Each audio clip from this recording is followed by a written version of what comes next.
All right. Welcome to this stream. It feels like I haven't seen you guys in a year. I know, cliche. Anyway, tomorrow marks my 36th rotation around the sun, so figured I'd do a stream before then. But yeah, how are you all doing this evening? Hope you're doing well. I am doing well, just getting over another one of these stupid colds. But other than that, we're still here and still streaming, so I've got some guests with us tonight, familiar faces. You guys all know them. But we're going to open up with one of our guests pretty early on tonight because we don't know how much time he has. So I want to utilize that while we have it. Let's see. I see Ghost Pill, MGTOW Outlaw, Chris Mitchell. See you all in the house. Happy getting old day. Yeah, I know. I hear you. And every year it's faster and faster. But yeah, we've got everybody in the house tonight. So thank you guys for being here. We are live on Rumble, YouTube for now. Maybe we might shut YouTube down later in the stream. I don't know. I haven't decided yet. We're also live on Twitch right now. So if you guys want to watch on Alt Tech, just in case we don't make it till the 11th of January when the first guideline strike rolls off, you know where to find me on Alt Tech. If we go down on YouTube, I will start a new channel, and it'll just be RedPillRhino #2. So that being said, oh God, I need to sneeze right now. Let's see if I can. Oh, I hate that feeling. You ever get that? Or just a tickle in your nose? You're like, God damn it. Yeah. There's Jimmy. Happy vaginal eviction day. Well, it was after 4 seconds, so I can say that. By the way, for those of you in the backstage right now, we're going to try our best. I probably already screwed up, but we're going to try our best to be PG tonight. No cussing if possible. I know we're going to screw that up, but if we can limit it, that would be awesome. Just because of YouTube's new rules. Otherwise, I wouldn't care. What's going on, Thumper? Let's see who else is here. Here's another, you bastard. Here's to another year of cougar hunting. Gotta watch you on Twatch as well. Yeah. Let's see. And Thumper, vaginal extrusion day. Escape for your first room day. Naked vaginal hooch. Jesus. Well, we already broke the rule of PG, so awesome. Anyway, yeah. What he said, MGTOW Outlaw. Yeah, I know it sucks. Whatever. YouTube sucks. We already know that. Anyway, let's get our first guest on here in a second. Sorry, I got to point this out. So tonight's stream is conspiracy theory. We're not trying to prove or disprove anything. It's a simple discussion. We'll see what comes of it. But there are some interesting stories for sure regarding national parks and a few other locations, mountain regions, and a few parks in other countries as well, not just the U.S., where some weird stuff has happened. People go missing, things are cited, people have videos of something, and then they end up in an obituary for trying to expose said thing. Good stuff. Anyway, while we have him, and before he has to go, let's welcome MGTOW Mando. How are you doing this evening, sir? Oh, I'm great, and happy meat suit initiation day. Yeah. Trying to find a YouTube-friendly way to say that and still be somewhat derogatory. It's good, man. I think you made it. So, let's see. Let's just say here. A few more vegetation, you'll be hunting Guam in your own age. I don't know about that, man. All right. If I miss anybody in the chat, I am sorry. Thumper said this, though. Older girls without teeth. Bestest blowies ever. Isn't that just called a gummy? Well, yeah, that's what it says right here. Chrome Dome Omega, welcome to the show. And we are failing bad at PG already. Thank you, gentlemen. All right, cool. So here's where we're at. We have some stories to tell. These guys are going to tell the stories. They've got some cool, crazy stuff. And what we're going for here is the connection between some of these stories to the national parks and the weird shit going on. So we also have a couple other guests with some cool stuff to talk about. But we're all going to try to tie this back into perhaps Nephilim, perhaps government involvement, perhaps CIA involvement. I don't know. We'll see where the stream goes, but should be a fun ride. So I'm going to sit back on the chats here for a minute. I do have Crusader in the background. If you want to throw up any interesting chats you see along the way, feel free to do so. But MGTOW, let's start with you. What are some of your stories or experiences with national parks? It's not really a story or experience. It's something that I observed. When I came off of active duty from the Army about 2017, I had noticed in my time in the Army some weirdness in certain areas that I was stationed at. And nothing too terribly out of what most people have experienced, the random lights in the skies, occasional cryptids. So can you explain, just for layman's out there, what is a cryptid? A cryptid is an animal that people have observed that does not fit in the current biological catalog. So that would be like Sasquatch. Bigfoot, Chupacabra, Mothman, Hillary Clinton's first husband. Oh, I'm sorry. And banned. Oh, shit. But in addition to that, if you ever look at Google Maps and really look closely, between 50 and 150 miles from most of our United States Army and Air Force and inland Navy bases, the national park. Can I pause you for a second? Gentlemen, please let me know, ladies watching as well, please let me know. Polska's saying something's wrong with the audio. If you can hear us just fine, type 1 in the chat for me. If there's audio problems, press 2. I need to know what's going on. Sorry for interrupting you there. Oh, no, that's fine. Can hear you. That's a bad thing. Please, in the chat, 1 if you can hear us, 2 if something's wrong. Okay, everything is fine. All right, go on. Sorry. I feel like a dick there, but I had to make sure. No, that's okay. And I'm still fighting off this cough from a couple of weeks ago, so if I mute myself, that's what's happening. I understand. But if you ever look at Google Earth or Google Maps and Google Earth, most of our national parks are within 50 to 100 miles of military installations of some sort. Interesting. Now, I'm not saying there's a connection, but if it looks like a duck and it sounds like a duck, what is it probably? A duck. Now, another interesting thing, and I've noticed this is more prevalent out in the western part of the country.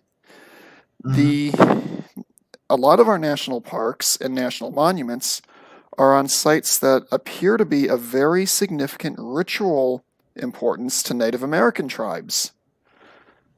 Now, the CIA and Air Force did something years and years ago called Project Stargate. Depending on who you talk to, that was either an attempt to do very much like the TV series Stargate SG-1, or it was an attempt to do what's known as remote viewing. Now, again, is there a connection? Is it just coincidence? Hold on, one more time. Gentlemen, ask, see if damn it, we're having technical difficulties here. I just did an update. That's probably why. How is that mic level now, guys? It actually should be way too loud now, if it's correct. Let me know, 1, if it's better, 2, if it's worse. Okay, I'm going to put it back to 0.08 gain, which is where it should be. Audio just changed, but better now. Thank you. Okay, what's going on? I just did an update on the software I run for the camera and the mic, and it set everything back to default. So it was actually running through the camera and not through the mic. So now we're fixed. Sorry for going back in time and quality, but we are fixed now. Thank you. Thank you, everybody, for pointing that out. That's what happens when you do updates right before a show, of course. All right. I'm shutting up now. We're fixed. MGTOW man, you have the floor. God damn it. Oh, no. I think I pretty much hit the points that I was going to bring up as a key thing. I had intended to go on Google Earth and pick out a few of the duty stations I've actually been at and show the correlation between what I'm mentioning and what I observed or what I was saying. But unfortunately, I didn't get the opportunity to today. And I assume you don't have like a way to present screen and show us that? I do not. I don't think so. Okay. I haven't played around with StreamYards enough to really know exactly what I'm capable of doing as a guest. Gotcha. In the future, you can always present screen. I can teach you how to do that, but that's for another time. But basically, you're saying that military installations just coinkadinkly happen to be near national parks. Yeah, like I said, I'm not saying that there's correlation and causation here, but when you see something often enough, you start to raise a few eyebrows. Right. And then you hear stories about places that officially don't exist, like a certain test range in Nevada, where people get quote unquote too close to something, and then all of a sudden they either are not there for Thanksgiving dinner, or they're at the local loony bin because they say that Cryptosporidium decided to come and pay them a visit. And I don't mean the microorganism. What is a Cryptosporidium? Have you ever played the game Destroy All Humans? I have not. I've seen it, but I haven't played it. Cryptosporidium's the name of the alien that you're playing as in that game. Okay, I gotcha. All right. So, so definitely some weird stuff. Again, not saying there's a correlation or a causation here, but when you see enough of these things, you start noticing patterns. Mm-hmm. And when you notice enough patterns, that's when you're kind of like, something doesn't fit with what I've been told for the last 20 years. Right. Yeah. And, I've not experienced anything in national parks, so to speak, but I've had my own experiences just in forests and stuff. Some weird things I couldn't explain, which I can get into later in the stream if you guys are still interested. But for time's sake. If you want to go ahead and bring the others on, because I think I've pretty much hit my key points in my little off-the-wall semi-psychotic theory. All right. On that note, what I want to do is transition. So here's the thing. There are some people out there that are spiritual, religious, what have you, and they'll make the connection back to their belief system, which I absolutely understand and actually I would agree with, but some of the things we see may be explained in certain literature. On that note, Jeffrey Paul has studied this extensively. Yes, Jeffrey Paul is here. Yeah, the guy that did our intro song. Awesome. Glad to have you here, sir. How are you doing? Hey, peace to you, brother. It's good to see you. Right on, man. Glad to have you here. So you have studied certain materials. I understand biblical scriptures that relate to what may be going on with some of the things people are experiencing and seeing. Yes, there's no doubt in my mind. So can you tell us a little bit more about that? Well, if you go back to Genesis chapter 6, now this is not the total beginning. I could go back to the Adam and Eve and the origins of man and how they've run all the way up to this point, but I'll just start in Genesis 6. The Bible tells us that the sons of God came to men and saw that their daughters were fair and married and had children. Now, when this happened, it says directly after that, it says there were giants in the land in those days and also after that. It also says this. It also says that Noah was perfect in his generations. In other words, his DNA was pure. He was I don't know how many greats we can go back, great grandson of Adam himself. So And we also know, if we go back to Cain and Abel, we've all heard the story of Cain and Abel. Cain was not in Adam's lineage. When they go through Genesis chapter 5, they go through the lineage of Adam. Cain is not included. So we know that something fishy happened. I mean, I can go into all the explanations without going forever and ever, but in my opinion, and this is I don't know, I've looked into it, I tend to believe it, that Satan himself was the father of Cain. And we know, so, they were born at the same time. A lot of scholars believe that. But when we get to Genesis chapter 3, it says that because, it's God talking directly to the serpent, it says, because you have done this, I'm putting enmity between your seed, Eve, and your seed, Satan. So when we know what seed is, we all know what that is. We've all spewed it somewhere, right? So once or twice. Well, what happened was, I'm going to step down a little bit. When we get to Genesis chapter 6, I believe, I'm just saying this out of, this is the only theory I can come up with from the text, because it's not clear on everything, that when it says Noah was perfect in his generation, he was one of the last perfect generations, or if not the last perfect generation that would give birth to the lineage of Christ. And also, when you get to Numbers chapter 13, Moses says, I want you to go out and scout all the ites, if you will, the Canaanites, the Hittites, and the Anunnaki. Well, they don't call them the Anunnaki, they just call them the Anaks. And when the scouts came back to Moses, they said, hey, Moses, we got a problem. I'm paraphrasing here. We got a problem. These people that God is telling us to go fight and defeat and kill make us look like grasshoppers. So what he was seeing is these guys are 80 foot, I don't know if they're 80 foot, but, they're 13, 14, 15 foot tall. Right. These were some big dudes. These weren't just, we're talking people that would stand 5 foot over a basketball goal. Let me ask you a question really quick. If you know, have you ever heard of Kent Hovind by chance? Yes. Yeah, absolutely. Okay. Yeah. So you're probably familiar. And for those of you in the audience that aren't familiar, Kent Hovind does like Christian Science stuff.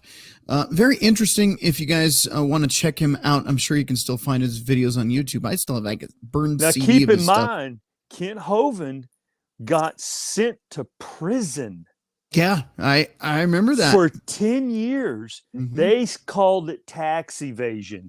He said, no, this is not tax evasion. If I made a mistake, here's the money. He was willing to pay it. They shut him up because he was preaching this. Now, here is one of Kent Hovind's. I'm paraphrasing, so if I screw it up, don't judge me. No, I'm trying. Kent Hovind suggested that because of let me break this down for you. You have the Earth. This is again in the realms of conspiracy theory, but he brings up some good points, and if you watch his videos, he explains it very well. You had the flood, right? How the flood happened. They suggested that the Earth had an ice cap around it. That ice cap melted, fell to the ground, caused the flood, everything else. This is really complicated stuff I'm getting into. But because of that ice cap, the O2, I think it's O2 that I'm talking about, oxygen levels in the atmosphere was much higher, which allowed giants and things of that nature. Yes, I've heard that theory. Dragons could have been dinosaurs. They even believe Noah himself, when he was building the ark, was maybe a little bit larger guy. Right. And I just saw Polska. That's why I want to bring it up. Kent Hovind, you've met? Interesting. Seriously Podcast says he's met Kent Hovind. Oh, I'd cool. love to pick your brain sometime if we ever get to a show doing that. Love to talk to you about that and what you talked to him about. But we saw Polska Bob here earlier in the chat. He mentions that had an awesome conversation with 5 Years of Freedom We talked about Noah, that he was 900 years old. Now, when again, I'm into these theories, I'm into these studies. I don't just dismiss it because modern science. If the oxygen levels were higher back then, not only could you potentially grow larger, but you could potentially live longer as well. But that is explained again by Kent Hovind much better than I can tonight. So if you want to check him out, let's see, somebody actually. You know how yeah. they figured out that that's possibly why they lived so long? They took a sphere, and Hovind probably talks about this quite a bit. They put common household actually they took a sphere, then they put a little sphere inside the sphere, and they let these household flies live in this sphere.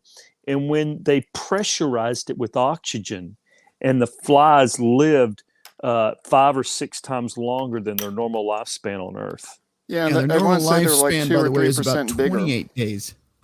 Oh, they were bigger as well. I Yeah, want to say they were slightly bigger. they might have been. I don't know all the details of that.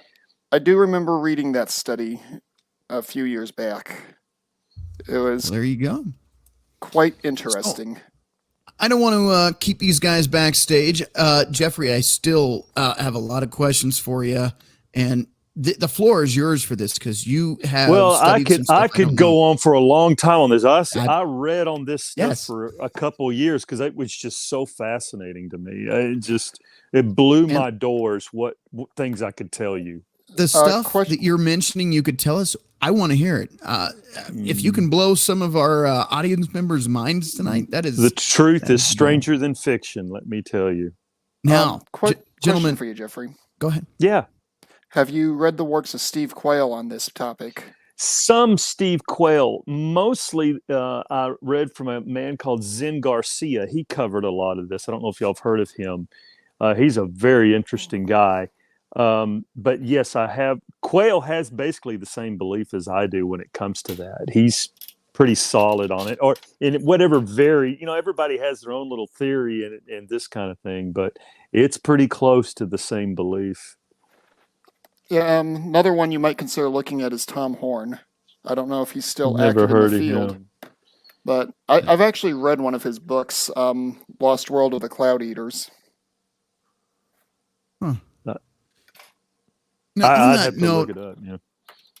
What I want to mention here is we are not necessarily doing a Bible study here, but what I do want to point out is how we tie this back into some of the strange things people are seeing in these parks. So if you're watching right now, that is where this is going. But I need to set up the story. I need you to understand the history, the backdrop, the stories that go along with this to explain maybe what these people are seeing or experiencing, maybe what you've seen or experienced. And if you have, I'll drop a call-in link later. But before I forget these guys, because I do not want to leave them hanging, we do have Crusader Nate with us tonight, and he has some pretty cool experiences apparently as well, working around these parks and experiencing some things out there that might be unexplainable.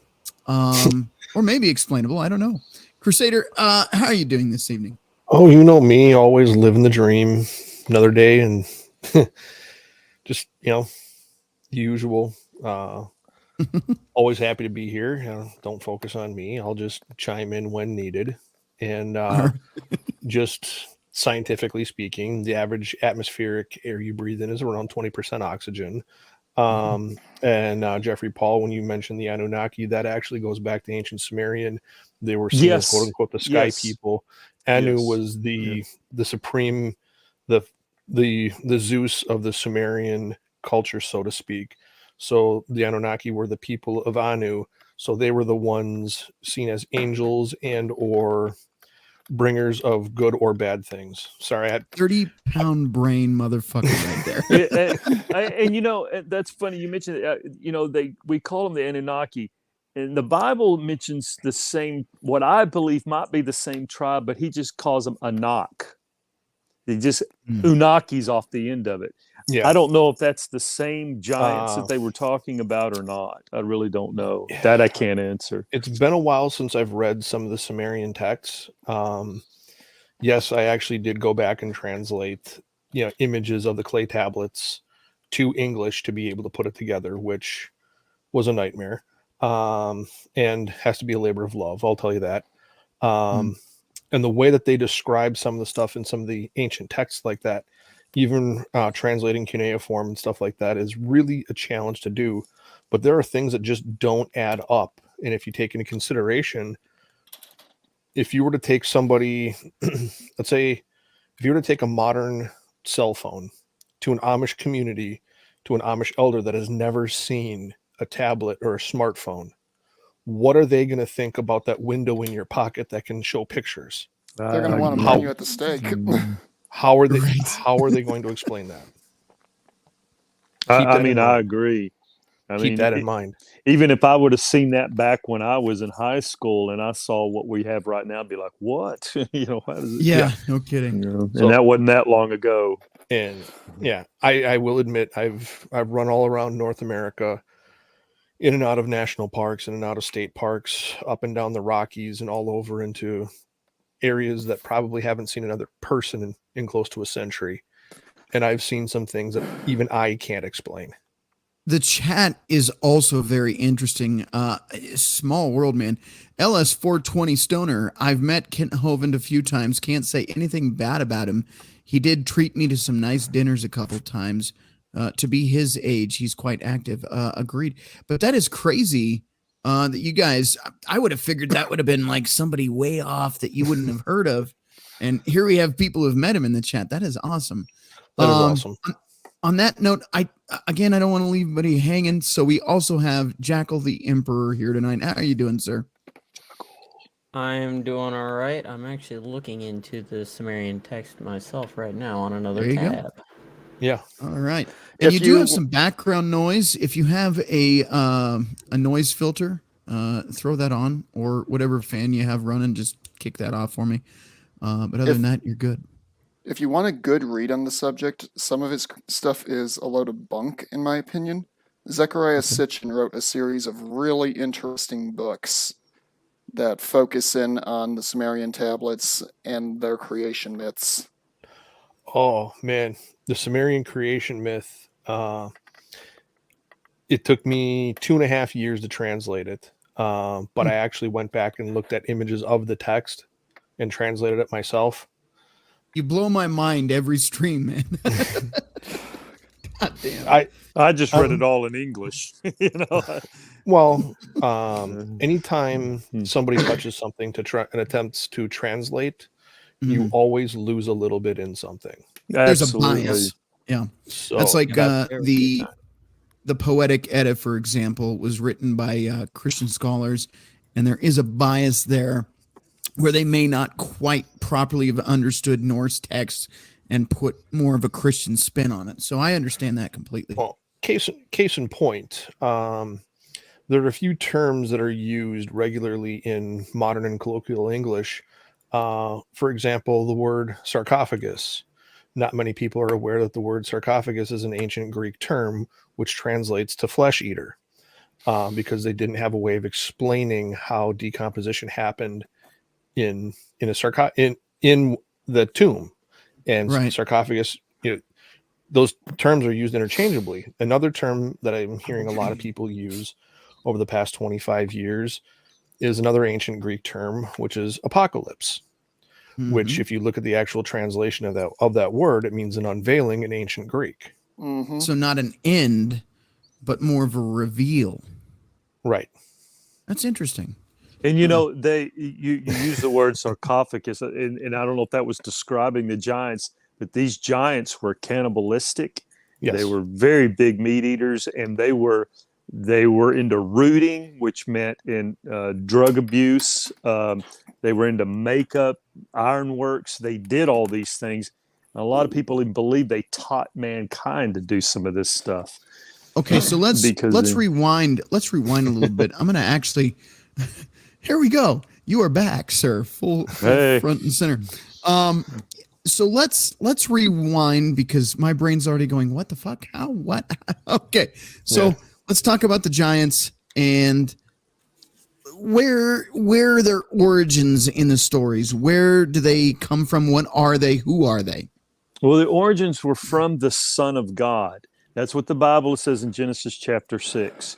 The sons of God saw that the daughters of men were fair and married them and gave birth to them. Now, the sons of God was a term that was used, and most scholars believe they were sons of God, but they were fallen. They had defected. Well, and now, in my opinion, the only way that the devil himself could instill evil and try to enforce it throughout the world, he couldn't do it spiritually. He couldn't do it as fast anyway. He had to have flesh on this earth, like our bodies. And now he's going to be subject to the same curse that we have, which is dying. But he had to get some kind of flesh on the earth to fight his fight. And I believe that's what he did. I do believe, and y'all may think I'm crazy. I told you this earlier, that you may think I'm a little crazy for saying this, but I believe this flesh and bloodline is still moving through mankind as we speak. And a lot of these elitists we see that are in high places, like the royal families, some of our presidents, I'm not going to say any names, they are descendants of these. Now, a lot of people will say, Jeff, you're crazy. Why do you believe that? Well, here's the crazy thing. They believe it. Yeah. That's the one, no matter how you look at it, these people actually believe that they are descendants. You've heard the Illuminati word. They think they're enlightened beings, and they are bloodlines from this whole situation with we got to get into the rhesus monkey gene back to, we got negative and positive bloodlines in our bodies. And if you check most of the presidents of the United States, every one of them had negative bloodlines. Just check it, look it up. All these presidents had negative bloodlines. And that's suspicious to me. What are the that this is happening? And that's, I could go on and on and on about this, but I believe even the Nephilim. You ever seen the big cone head guys? Yeah. They have found these skeletal remains of these things, and a lot of people said, "Oh no, they bound their head and as they were babies, and they grew their head." But the problem is a lot of these that they're finding, the sutures, the sutures that are on our scalps, don't align with that because there's no sutures in their heads. So they know that, wait a minute, that's physically impossible. They didn't go, sawing a suture in our head to make it round. We got to cut it off. No, that's how they looked. And they were very, very, very intelligent. Their brains were larger than the average human being. Right. And it's even a known fact that even with these negative bloodlines that have come through, there you go. That's it.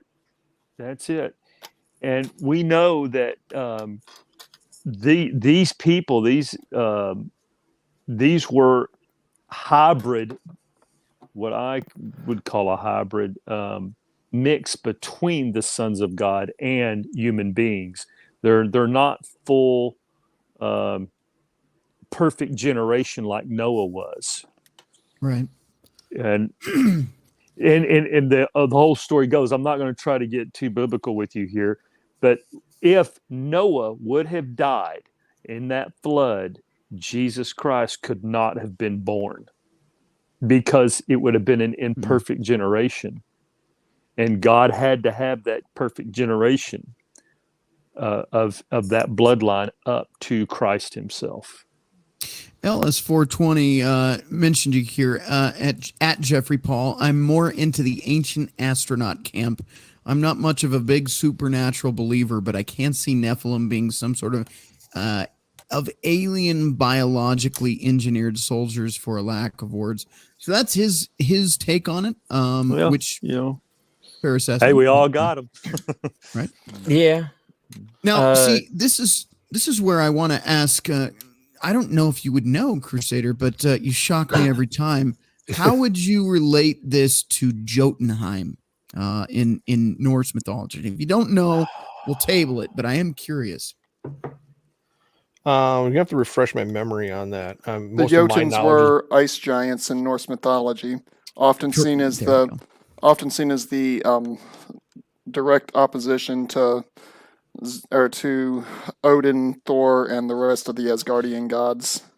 The reason I bring this up, very similar to what the ancient Greeks speak about with the Titans in their mythology, the ancient Roman mythology. Very similar. Okay. the reason I bring this up is because, and you added to that, there seems to be this narrative that is the same between all of these religions that connect the giants, for lack of better terms, to some kind of, as you said, opposition to those gods, the good gods, if you will. And it's just interesting to me. In my travels, I grew up in a family that said you come to your own faith. I chose Christianity later in life. I changed my mind on that. That doesn't mean I deny Christianity. It just means I opened my mind in some other things as well. And what I see is a lot of correlations in scriptures, in books and mythology that all seem to be related, if I can say that. That's the best way I can word it. They all seem to share some kind of knowledge. They argue that their way is all the right way, but they all share the same knowledge, which just interests me. But yeah, what you were saying, the ice giants were in opposition to Odin and Thor and the gods, So, and then in Greek mythology, Crusader, refresh my memory on that. So what is their story on that? Very similar. I mean, you had, I don't remember all the fine details on it, but obviously Odin would be the king of the gods, so to speak, just like Zeus was the king of the gods. It's just, you literally have the exact same beings in charge of certain things: mischief, evil, good, bad, the underworld, fertility. All these different cultures had a quote unquote god for each one of these things as a founding creature or a supervisor or boss of each and every one of these little things in life, Right. which goes back to the term polytheism, because there are multiple gods in charge of multiple things. And Right. the Hopi had that, the Anastasi had that, the Sumerians had that. You break down just about any and all ancient cultures all the way around the world, you have virtually the same creation myth. They all have whether it be a titan, a giant, a fallen angel, they all come back and have literally different names for the same thing. And I don't know well enough to identify one way or another which. I mean, they're literally all telling the same story, just all different perspectives. Yeah. So how do you know what's the right name for what? Everybody calls something different, everything different anyway. That's where I don't want to tell you the right or wrong way. A lot of you in the audience believe whatever you believe, and I'm not here to tell you what is the right or wrong thing to believe. What I am simply suggesting is that there seems to be some kind of common lineage with the history between all these religions that connect these stories together the same way. Who's right and who's wrong? I'm not here to say.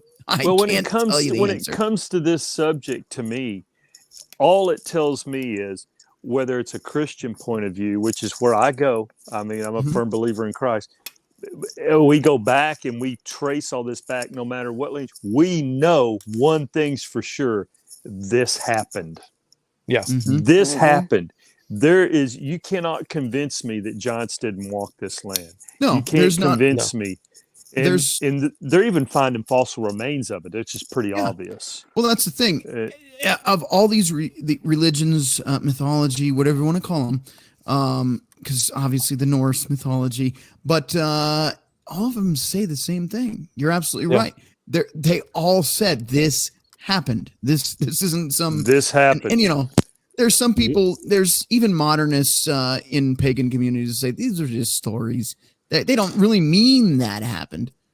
Well, then if that's true, then why did the Christians on that same topic say, "Hey, man, this happened," and now we have evidence of it? There's something to be said about that. And again, as I was looking through some of it too, I got to tell you this one really blew my mind. they were. I don't remember who I was reading on this. It's been kind of a while back, but some of these evidence has been found of a femur of a human being, and some of these human beings were 36 feet tall. Yeah. Can you imagine walking up on that? Yeah. 36 foot tall man? Are you kidding me? Okay. Jeffrey Paul, you might be able to quote the chapter and verse. I can't off the top of my head. Mm-hmm. But there was the Israelites on their way to conquer the Holy Land were said to have encountered a ruler that went by the name Og of Bashan, who it was said, if I remember right, that his bed in modern measurements would be roughly the size of what's called an Alaskan king Yes, bed. yes. I know what you're talking about. And if I remember correctly, that particular individual was said to be pretty close to 13 or 14 feet 13 tall. or 14. They believe Goliath. We've heard the story of David and Goliath. That Goliath, I believe that was one of his brothers, if I'm not mistaken. If I remember the story correctly, yes. Yeah, and they believe he was about 13 foot tall. But this was after the flood now. So this happened sometime again. Well, I don't know when, and I can't pinpoint that, and I don't think anybody can. But when David went to fight Goliath and got his little slingshot and popped him between the eyes, the Bible tells us he picked up 5 rocks. Well, David knew he wasn't going to miss. So they believed that this Goliath had 5 brothers or 4 or 5 brothers, and they were all giants, and he had to be ready because he's going to piss them off, because I'm about to kill your brother. And when they saw him do this, they were like, oh, my goodness, this kid can sling a rock. Be careful. Yeah. And yes, that was 13, 14 foot tall, was the size of these skeletal or giants. But then they found the femurs of these, some that the actual femur itself was like a 10 foot tall femur. And it was from a human being. And they said they estimated these guys to be about 36 foot tall. Which I'm pretty sure this will correspond somewhat to Jackal's suggestion for the Jasper National Park, or whatever its name was. I'm sorry if I screwed that name up. It's Jasper. But from what I've read about that from the official releases, quote unquote, and what I watched on the YouTube videos about it when I was doing research so I could actually have an intelligent conversation on this. Right. It sounds to me like what was seen at that national park was some kind of a late surviving relative of those particular bloodlines. How tall was it? No one really is sure. Been really tall. And from the video, I would say it was probably between 12 and 20 feet in the overall height. Big, wow. Man. And I haven't seen this video. Can somebody send that to me? No, we're gonna pop it up on the screen. Oh, we're gonna play it. Okay, great. Yes. I gotta see this. I'm interested in hearing more because you have said, Jeffrey, specifically, you have some stuff that would blow people's minds, and that is what I want to dig into. Before we do that, though, I want to let you know we are going to transition after the break into the videos and articles regarding the park. So if you're watching right now wondering, what are you guys talking about? This has nothing to do with national parks. Well, this is all a lead up to it, because a lot of the things people are seeing in these parks may in fact be related to what we're talking about now. So on that note, Jeffrey, I'm going to give you the floor again. So you have studied this extensively. Well, yeah, I mean, what are some of these things specifically that are mind-blowing to you? What stands out as, holy shit, wow, this is crazy?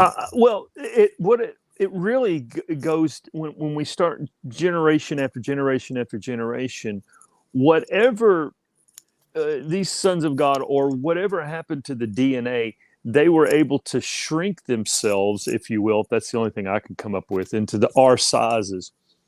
I will tell you this, though, this one really got my goat, was that there was a lady, and what was her name? She worked for the Alan Greenspan, the Federal Reserve.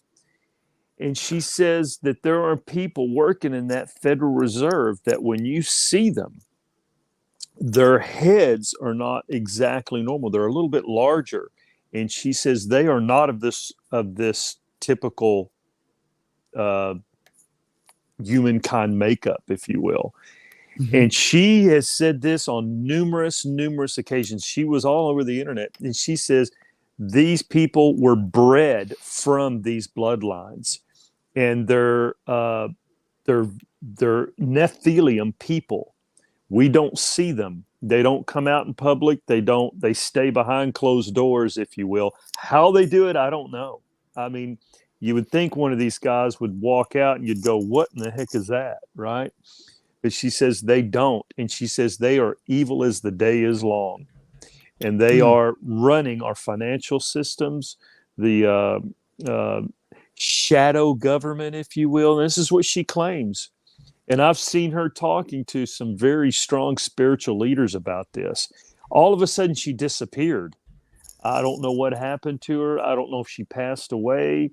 And I won't say any names, but a real prominent spiritual leader that I do know somewhat personally has spoken with her. And she came out and just let herself out there to tell the world about it, but she was very wary to say any names, and she just said these people are not what you think they are. They're not really people. She didn't call them aliens. She didn't call them any of these things. She was calling them something was completely, they were of the elites, and they stay out of sight. In underground, basically, if you will, because they don't want to be seen or noticed, because she says they look like humans, but there's just something. She said their heads are a little larger. How true is that? I don't know. But if I go back from a biblical standpoint, yeah, there was some genetics going on all the way throughout the Bible. Even Jesus himself said in, I believe, John chapter 8:42, you don't believe me, or what did he say? You don't believe me because you are of your father, the devil. And he was speaking to people. Oh, wow. Yeah, so he said that to the not the Philistines, but the Pharisees at least twice. Yeah, and he also said, you vipers. He called them vipers, which is what we know is a serpent. He called them vipers. And a lot of people said, well, he was just calling them a name. No, because if he would have done that, he would have been calling them that's called murder in the eyes of a Christian. If I call somebody an asshole, you're an asshole. I'm what do you call it? Blaspheming a creation of God.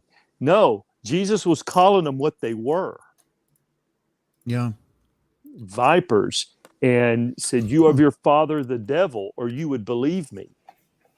So there was something, when you hear Christ talking like that, pay attention.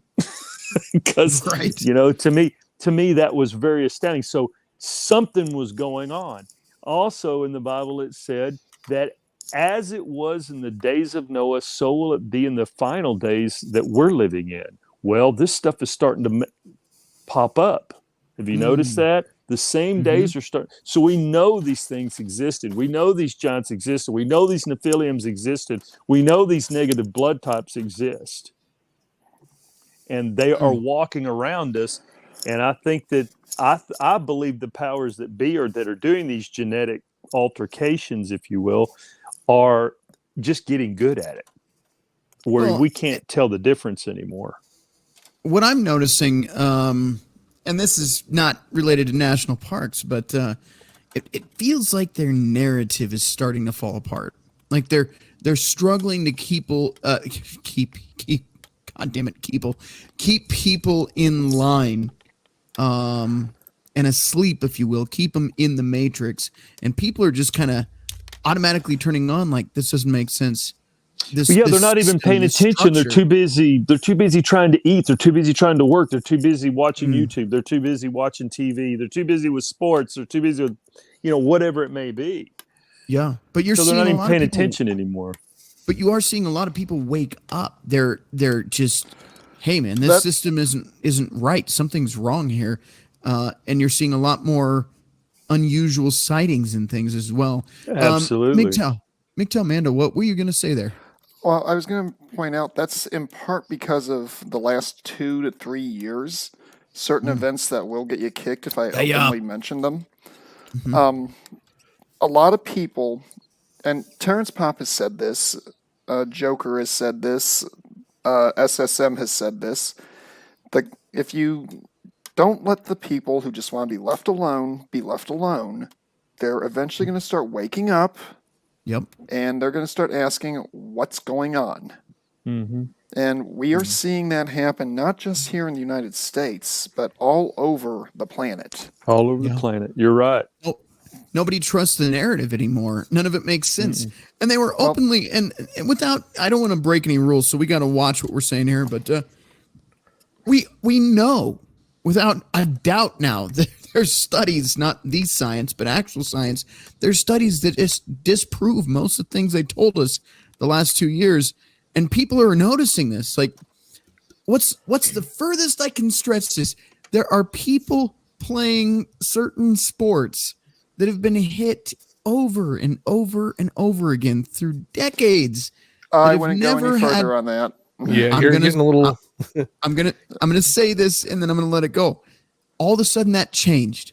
All of a sudden these are common, just supposed to happen events. What I'm saying is we know we were lied to in general about a lot of things. And yeah, you're right. People are snapping out of it. Like, well, if they lied to us about that, what else do they lie about? It's crazy. But I'm seeing it a lot more than I used to. You would have tried to I mean, I've been Red Pill. Here's something to know about RedPillRhino. Why are we talking about, biblical stuff and giants and national park conspiracy theories? Well, Red Pill is layers. So for me anyway, there's your first Red Pill, which is going to be, I could think of something like a certain September event. That's all I can say. That woke some people up. Here's something you can say that's weird. That's weird. That won't get you booted from YouTube, allegedly. Allegedly. All right. Speaking for myself only, I first woke up to the fact that things were not normal when I was about 16 years old, living out in a little rinky-dink trailer in the middle of a flipping cow field. And I saw something moving in the sky at night when there was no moon. You could barely make out a silhouette.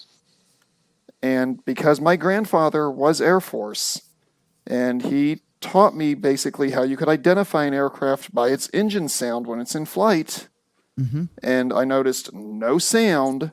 This thing was too big to be a balloon, too small to be one of the drones that they had at the time, which at that point in time was about the size of a Cessna. And I was like, what is that? That was my quote-unquote red pill to the fact that we aren't being told the truth by the powers that be. Yeah, and I don't want to go too far down this road, but let me just point this out and then we can carry on. Like I was saying, there's different layers to this, and I think just to simplify this, there is a spiritual red pill awakening, if you will. There is a system powers that be awakening. There is the relationship dynamics, which is where a lot of you guys are coming from, those channels, talking about modern relationships and dating. I talk about that too, but there are so many more things that are red pill. And if you're just on the relationship and dating red pill, that's like the shallow end of the pool. There is so much more as far as taking and digesting the pill. Actually, Sandman talked about it in a recent video. It's not so much that you're taking a red pill, it's that you're taking a series of red pills, and your awakening goes deeper and deeper and deeper. But the cool thing is, and that's why I brought this up, is that it seems like a lot of people have forcibly, for lack of better terms, had their red pill suppository because of the last 3 years. So that is good news, because the more people that are willing to start thinking for themselves and question official narratives, the better, in my opinion. It's an awakening. Yeah, exactly. It really is. You know, people need to be awakened to what's going on around them, and it's a hard pill to swallow. For me, it was. Yeah. I was like, "Oh my God, this is what's going on! Holy cow!" You know. Yeah. To cover us completely, and in the terms of an unnamed individual, let's circle back a little bit here. Correlation does not prove causation. Right. Are there some anomalies and things we can't explain?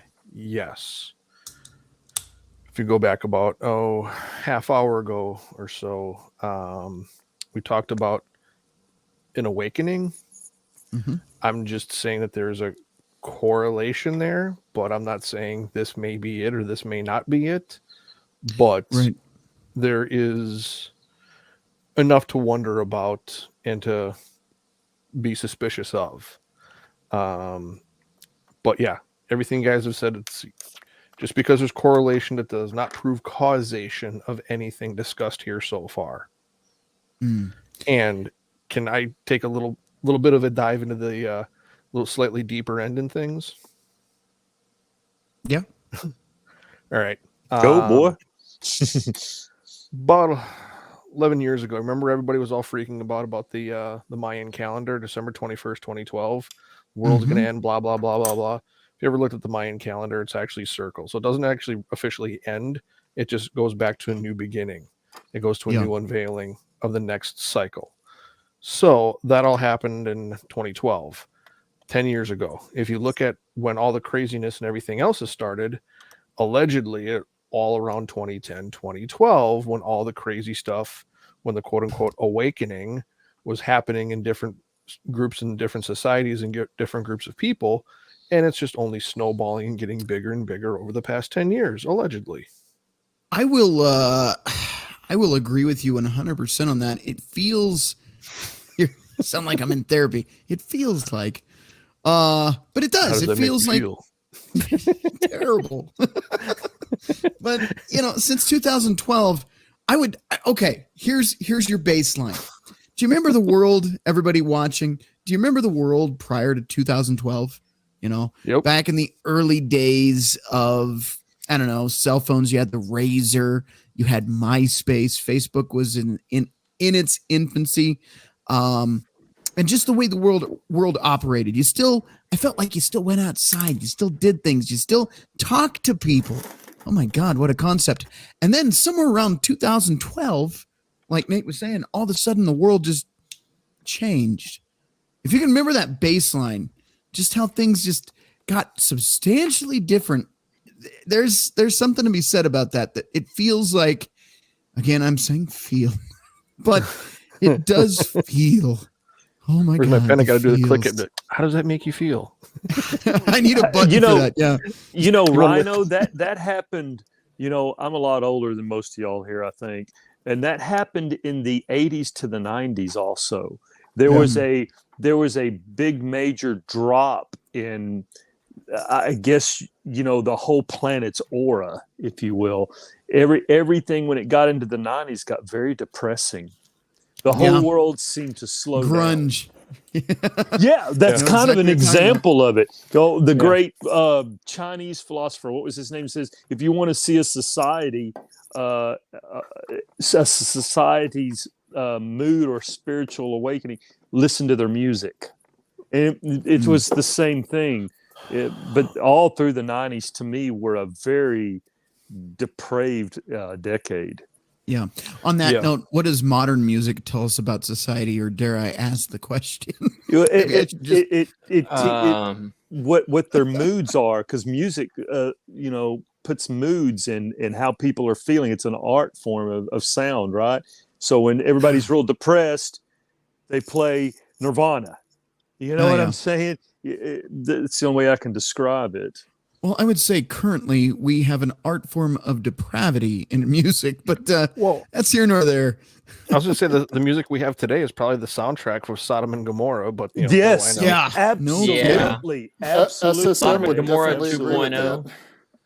It's the same concept. We talked about that during the Christmas episode. They banned what was the song? God damn it! Now I can't think of it. Baby, it's cold outside for Christmas. Outside. That was like 2 years and then ago. the number one song in the country at the same time was WAP. I'll just say WAP. Okay. And allegedly, I highly doubt that was. It was. No, it absolutely was. It was. Absolutely 100% was. So that just tells you. Everybody's just won a thinking Grammy. about a dripping orifice. Not a joke, man. That was the number one song at that time. Sodom and Gomorrah 2.0. We're so dead. And I'm going to tell you right now, if God doesn't do something about what's going on in this world right now, in my opinion, he's going to owe Sodom and Gomorrah a big apology. Hey, Jeffrey, remember in Revelation it does say I'll let that. You guys talk first. Remember in Revelation it does say that if he doesn't return at the time he does, there will be no flesh left to be spared. That's exactly what he says. Yes, that is correct. Okay, so tell me a little bit more about that, just to fill in me and the audience. What is that about? Well, the easiest way to describe it, and I'm sure Jeffrey can probably agree, and he might have a little bit easier way as well to put it. The book of Revelation, if you try reading it without proper context, it's going to sound like a drug-induced hallucination or series of hallucinations. There's a lot of weird allegories, a lot of weird imagery in it. To bring it to something that you're probably more familiar with, Rhino, the Ragnarok from Norse mythology. Yeah. Is a walk in the park compared to what the Revelation is. Okay, so it's like one of John Lennon's songs after he came back from India. Yeah, that's probably the easiest way to put it. But essentially, there's a series of about 21 different judgments that God pours out onto the world, and all of this is after the world gets to a point where it's so bad that the spirits of the departed who were pure in Christ are crying out, asking when God is going to go down and alleviate the suffering that they the were martyrs forced to endure. The martyrs. Wow. LS420 Stoner in the chat here actually asked a question you guys on the panel might answer. Y'all think God stays in heaven because he is too afraid of what is created? What do you guys think on that one? God actually said in the Old Testament, I repented. He was mad that he had created mankind. That's how mad he was. Ooh, that's harsh. Because we are just rotten little critters, man. Let me tell you. As Pop would say, evil hairless monkeys. If it wasn't for Noah being pure in his generations, and who was it? Abraham. Yes, that is correct. Being a faithful servant, we probably would have been totally annihilated. Yeah, we would have probably been erased and more than likely started over from scratch. That would be the only thing I could see, but I can tell you God was during that time and he was speaking to Moses, I believe, if I remember right, that he was repentant of making mankind. In other words, he was like, I can't believe I did this. What have I done? Can you imagine God, the creator of the world, saying that? Yeah, no kidding. Look what I've done. What have I done? That's a scary thought. What have I done? You know, Yeah. I mean, I don't Holy. know how else to put it. I don't knock God. I'm not mocking him. I'm just saying that's Right. what he did. He had repented for making mankind, but he found a way. He knew a way to get through it. I mean, he already knew what he was going to do, but he did it. So, you Yeah. know, it just shows the love he has for us, regardless of how rotten we are. Biggest oops of all time. Oops. Yeah. I mean, I'm sorry. I have to have Sorry, fun here, man. I'm Sorry, sorry. had to No, lighten the mood a little there. I Yeah. would say that's actually a very fair assessment. Yeah. Hmm. Well, I've read many different documents from many different societies and cultures throughout the past 1,000 years. And there is a cleansing and a cyclical system to this happening in basically every society all around the world. Everything has its rise, everything has its fall, everything moves like a wave. It's up, it's down. There's a cycle to all of this. There's a song And- about that from the 60s. Turn, turn, turn. You know what I'm not talking my about? type of music. I wouldn't know. I was never a hippie. If you, All I right, can't. fair enough. I know you guys are probably shocked. I was never the hippie type. Shocking. Yeah, Right. No surprise Uh, there. Yeah. Well, yeah. There are so many different things that history doesn't repeat itself, but it rhymes. And there's Mhm. so many different things in so many different ways that have happened in patterns that have shown up.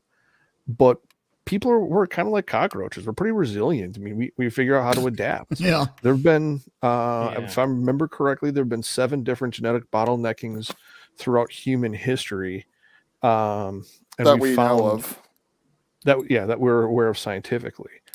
But there's always a strain of human beings that tend to survive. So is it going to be a complete wipe the slate clean, get rid of humanity? No. There's going to be a small group that are going to survive. Oh, that's also actually directly addressed in Revelation.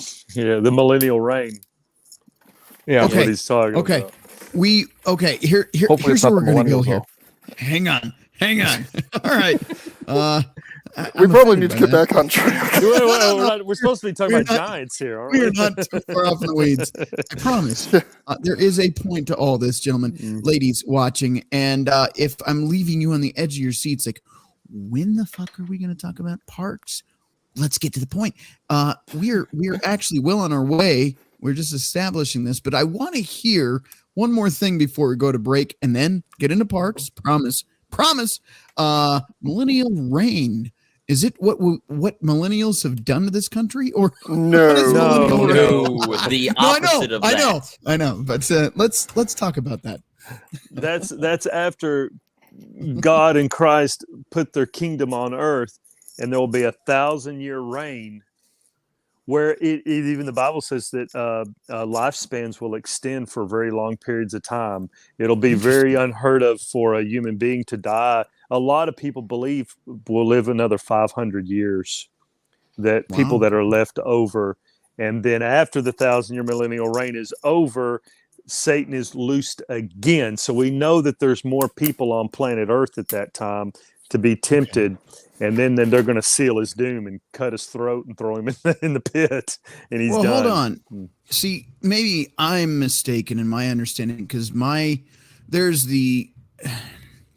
I'm going to sound like the fool here, but there is like the pre-rapture believers, the post-rapture believers. Yes. Almost say This the has others are already wrong. occurred before the So- millennial reign. That's so already rapture has occurred. already occurred. These are the people left behind. Yes. Yes. Interesting. The alleged timeline, and there's a lot of debate about this by people who believe in the rapture, is that before the major judgments start kicking off, God's going to pick the people that he feels have not sullied themselves with the world and basically yank them out so they don't have to endure the major punishments that he's about to unleash upon the world itself. Yeah, pre-rapture Okay. Yeah. or pre. The So- basically it's before the tribulation. So Before the Yes. major tribulation. yeah, before the 7 vials, the 7 bowls, and the 7 That is trumpets are correct. sounded. Well, That is correct. You've There's got some the elect that are pulled.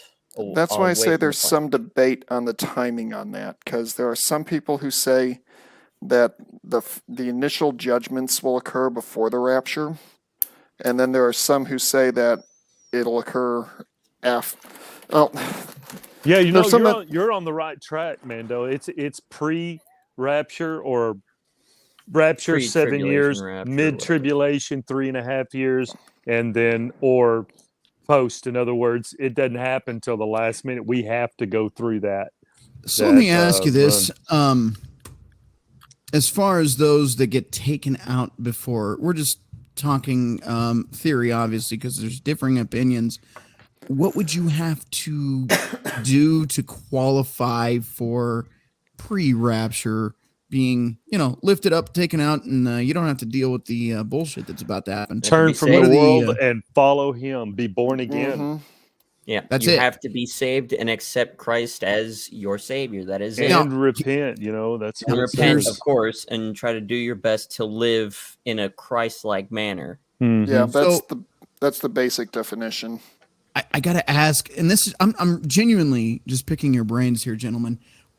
Let's say you did the whole saved, you did the baptism, you've read the book, you understand it. Is that an automatic qualifier? Assuming you're not a scumbag, you're trying to be a decent person, live an honorable life. Is that a qualifier, or is there more to it? I guess is what I'm asking. There's more to it because you can get baptized and all that, but all of that doesn't mean squat if you don't in yourself, as in you know by heart that you truly and on the Bible accept Christ as your Savior, as your King, and as the Messiah.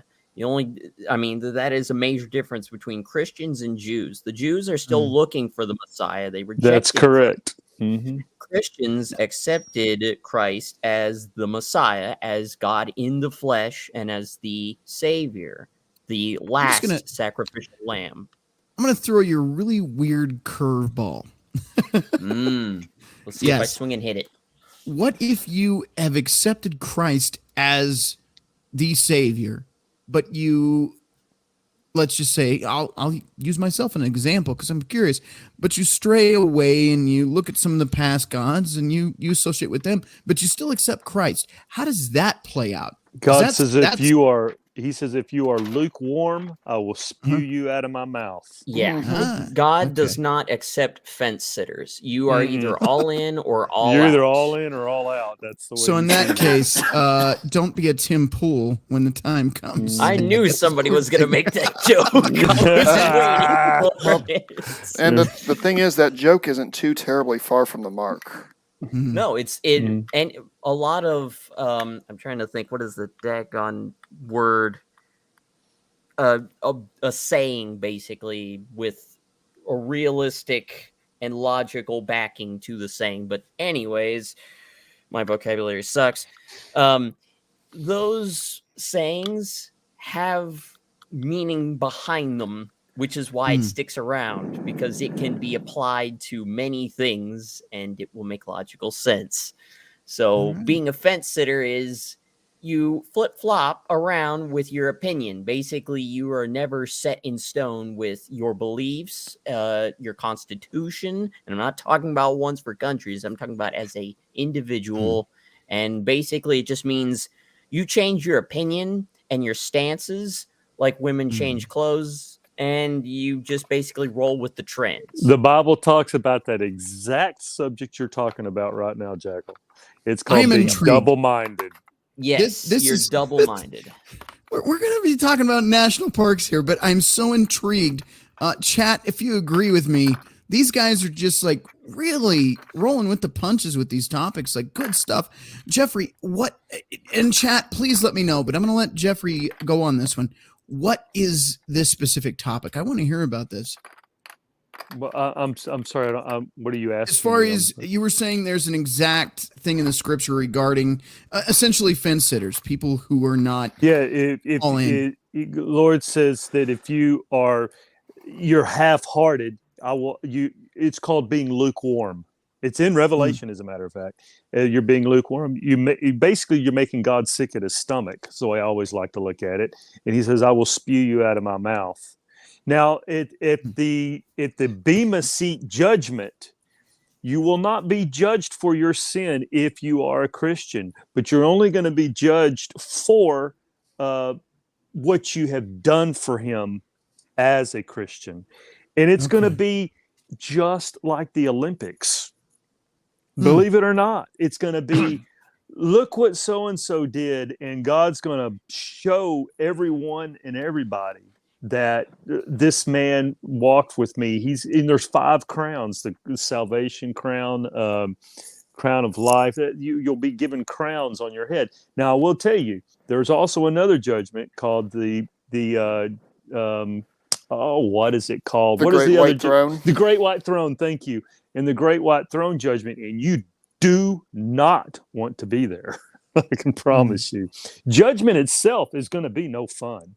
Everybody thinks, oh, I'm going to die. I'm going to go to heaven. It's going to be so great. Oh, no. Wait just a second.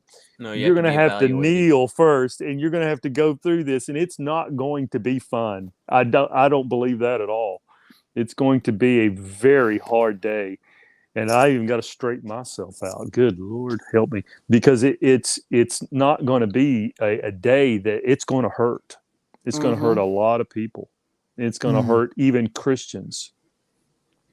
Well, Christians are probably going to be held to task at the absolutely. Hardest, because I would you imagine. claim yourself a Christian, you claim to be a follower of the Almighty, you are held to a much higher standard.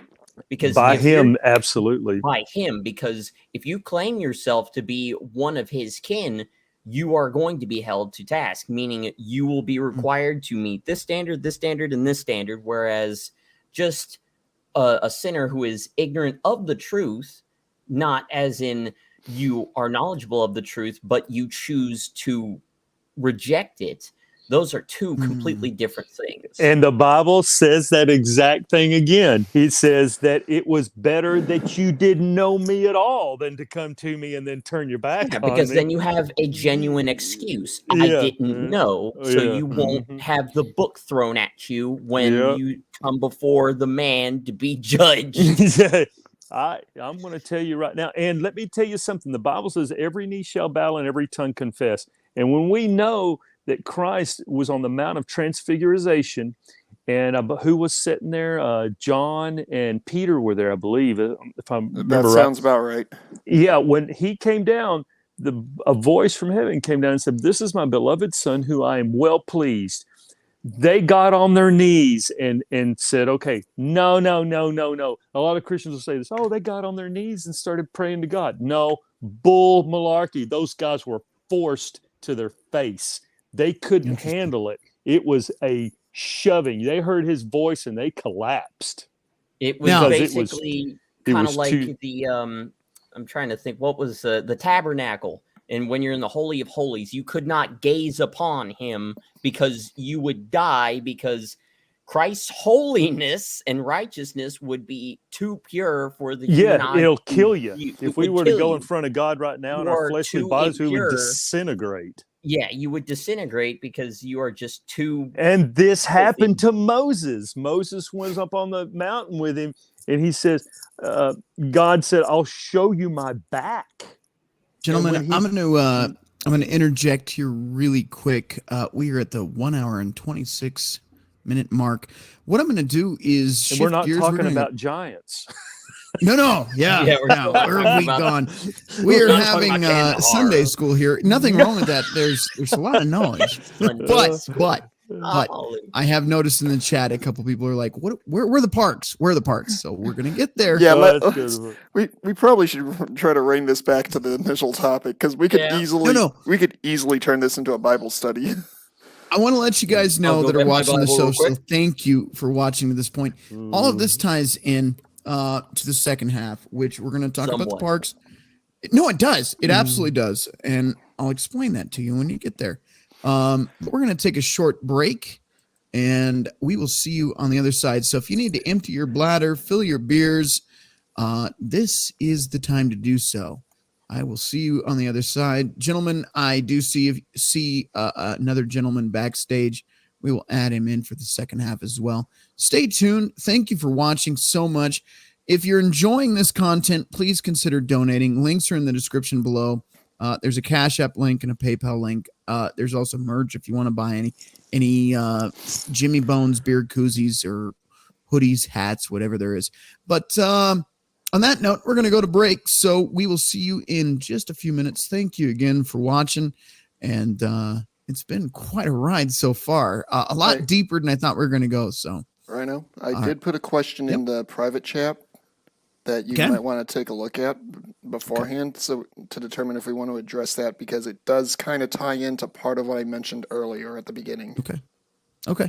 I will look at that during the break, and I will tell you in the private chat what we'll do with that. All right, guys, we will see you in, I think 2 minutes. Yeah, something like that. See you soon. Empty your bladders, fill your beers.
We're back. Wow, that's a great transition. Thanks to Blake from Terrence Pop Show. I've learned how to do that. So awesome. I love that it automatically transitions like that. Anyway, what does this have to do with national parks? We're going to have some fun now. I'm going to actually pop this up on the screen. If you guys are in the backstage and not muted, please do so now. Again, if you haven't joined the show yet and you are backstage, I see you, and we'll get to you here momentarily. But I want to talk about Jasper National Park in Canada. Some interesting stuff happened here. This video, I will pop into the chat now so as to be respectful to the original content creator. You guys can watch this, share this as you feel fit. And we are going to play it here as soon as I can get it popped up on the screen. Share screen. Hang on. Okay. Oh my God. There's so many things open. Hang on. I have like 20 different things open at the moment. There's also a dog running around. There's a dog in my living room running around here. What are you doing out here? Huh? Hang on. I'm going to let the guys back on while I search for this and say hello to him. He's looking lonely out here. 2 seconds. All right. Everybody is back in. I'm going to look for this, and I'm actually going to take myself out to find this for you guys. So hot tamales. There you go. That's our sponsor. Not really. We are not sponsored at all. They're good. I'm just gonna drink my supplement. Yeah. Oh, make me feel bad. I'm eating candy. Yeah, well, I had my sugar today. I think I had 2 sodas. I think I did have some candy. I can't remember. What did I eat? My gosh, my brain is so full of shit. Man, I got to tell you guys, great stream tonight, man. This has been awesome. Yeah, it's been a lot of fun. So much stuff to read now. It's cool, man. It's cool. I feel like. Oh, go ahead. I was going to say, this is an interesting discussion topic, and if everybody likes this, if this is something people want to do a deep dive into more, just start saying it in the chat and start saying, hey, let's go in more in depth on this or that, and we can always look into things, read into things, study some of the stuff more. Everything we talked about in the previous hour with Jeffrey Paul here, I can share some of my personal experiences in national parks and in extreme remote areas that still to today make my skin crawl of things I've seen. There are still regions of the United States that I will not ever go back to. Well, we may have a chance. We may have a chance to talk about that at least briefly, because I'm not going to cover every one of these tabs I have open tonight. Yeah. But I promised you guys a national park stream. That's what the fuck we're going to do. We're in the second half. So, yeah, I dropped one F-bomb. Hopefully, Susan doesn't notice. Anyway, Riggs Jr. show the puppy. I sent him packing back to bed. So he's out here looking for food. That's not happening right now. So anyway, he went back to bed. All right. Where are we at? For a reason. Gonna watch it? Or are we gonna watch it ourselves? We're gonna watch it. Polska, chill. God damn it, chill. All right. Let me know if you have sound, guys, in the chat. Guys, gals, in the chat. Get the 1 or 2 buttons ready on your keyboards. If you can hear the sound, please press 1. If you cannot, please press 2. We're gonna play this now. You might not see me post ever again. My videos weren't fake. This is the. All right. Could you guys on the panel hear that? Yeah. Yep. Okay. All right. Everybody can hear it. Okay. So this video is from Sling and Stone. The original creator is on TikTok. I think he's about to say who did this. I don't have the name off the top of my head, but they will talk about this in here. All right. Cool. I don't know what 333333333 means, but I see Seriously Podcast.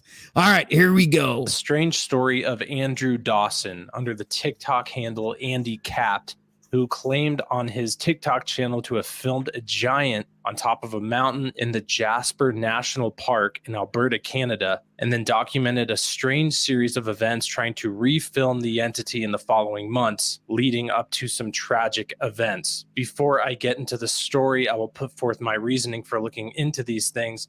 I believe the world is absolutely supernatural. I've experienced many supernatural things from God as well as from the evil realm. And so I'm trying to discern some of these things that go on in the world through this biblical lens of the supernatural. And 2 verses I want to reference before getting into the story is Genesis 6:4. There were giants in the earth in those days, and also after that, a strange supernatural entity. Now, do you see why I spent the time with our panel tonight discussing the background on this? So you had a thorough explanation of what he's talking about. That is why I wanted you guys to know as much as possible, including myself, going into this evening. Mixed with fallen angels and men that were in the earth before the flood and after that. And some claim are even still on the earth today, as well as Luke 21:26, talking about the last days. Men's hearts will faint from fear and anxiety over what is coming upon the earth. And with those points made, I will get into this story. First, worth pointing out is that the Andy Cap TikTok page has many posts leading up to the giant saga. And most of these posts are just your average posts, him and his family, his dog, his truck, all these different things. Just the average type of posts that people share on social media. Yeah. Now, why I bring this one up, and Jackal brought this to my attention. I don't know if this is the exact video you sent me, but looking at this content creator, there's not much weird or nefarious or odd about him. But what happens in the course of these videos is what raised the alarm for me to go, oh, we have a show here. So I'm going to let you guys watch this. I'm going to interrupt it every now and then, mainly for fair use purposes. I don't want this guy to think I'm just ripping off his whole video. We'll discuss it, but it's very alarming. I guess I'll just leave it at that. Yeah, but on April 9th, he uploaded a video with what he called a giant on top of a mountain in Jasper National Park.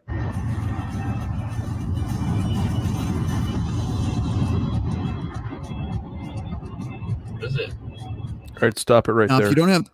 if you don't have this full screen, I can't make it any bigger on my screen here. I wish I could, but if you can full screen it, audience, now would be the time. Crusader, you had a point here.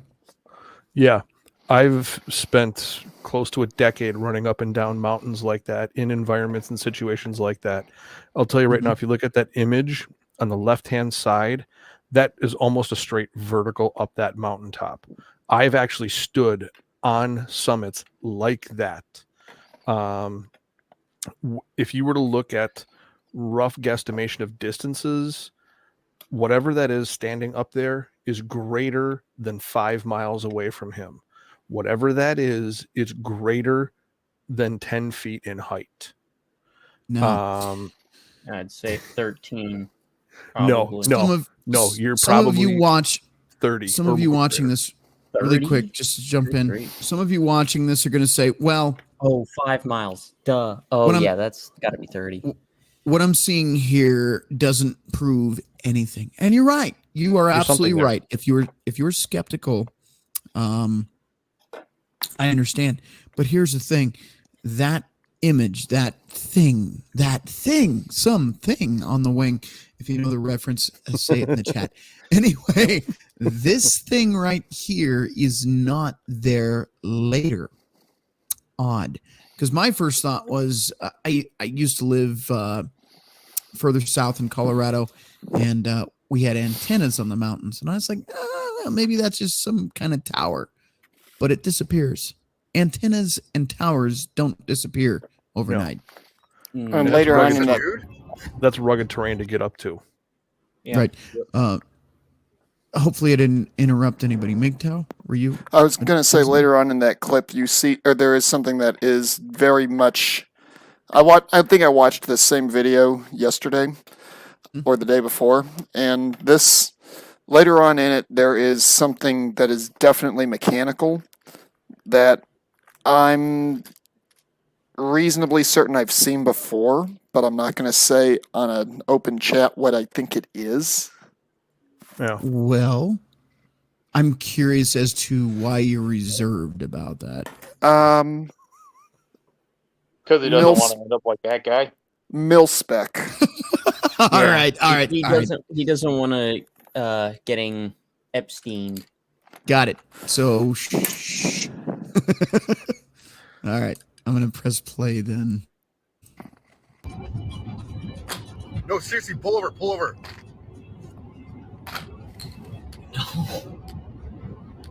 There's a person standing there. No, it's not. Dude, have you seen what I've seen right now? For something to be that large from that far of a distance, even with the zoomed in camera, would definitely be larger than just your average person. And the Oh, yeah. story really just gets stranger from here. At this point, Andrew starts to attempt to go back to the mountain or get closer to that spot to film or find whatever that being was that he recorded. This was 3 days after the first video was posted. We are on This is where it starts to get a little weird. our way. We're going to go find somewhere closer. And I'm going to set my camera on something so you guys aren't complaining how shaky it is in the truck. Because, yeah, internet has no chill. But that's the mountain we're going to. But we're just going to try to get closer. Yeah, I can relate to this guy. This is a tangent, but whoops, wrong person. Yeah. Me. That's who I was trying to focus on. Yeah. You guys will be very picky about shit. If the camera's shaky, oh, it's a hoax, it's fake. I get it. I understand. So he's actually genuine there. And he tries his best, and you'll see that. But I understand. If any little thing is wrong about your video, they will pick you to death about those things. So just an observation from a streamer side of things.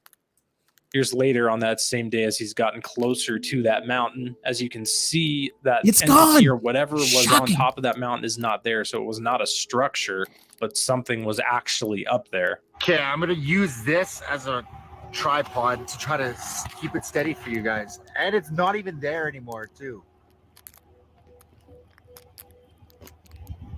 That's where it was yesterday. I spoke to some locals and it comes and goes apparently. I don't know. Now, we have somebody in the chat here, Seriously Podcast, CGI. Again, this is conspiracy theory, so I cannot prove nor deny what's in this video.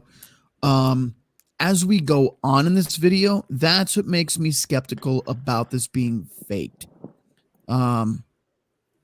You'll see. It's very, very odd to me. Anyway, I'll press play. See, that's me trying to keep it super steady with something.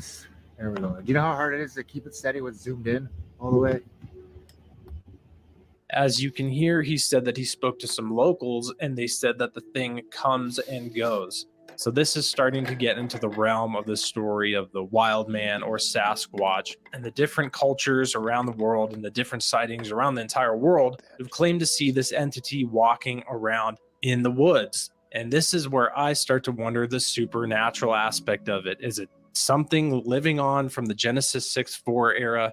Is it some type of entity that breaks through this dimensional realm the same way that UFOs do? What is the supernatural connection here? Because I lean more to the side that this is a supernatural phenomenon all around. Let me know what you guys think in the comments below about what you think these entities are and where they're coming from.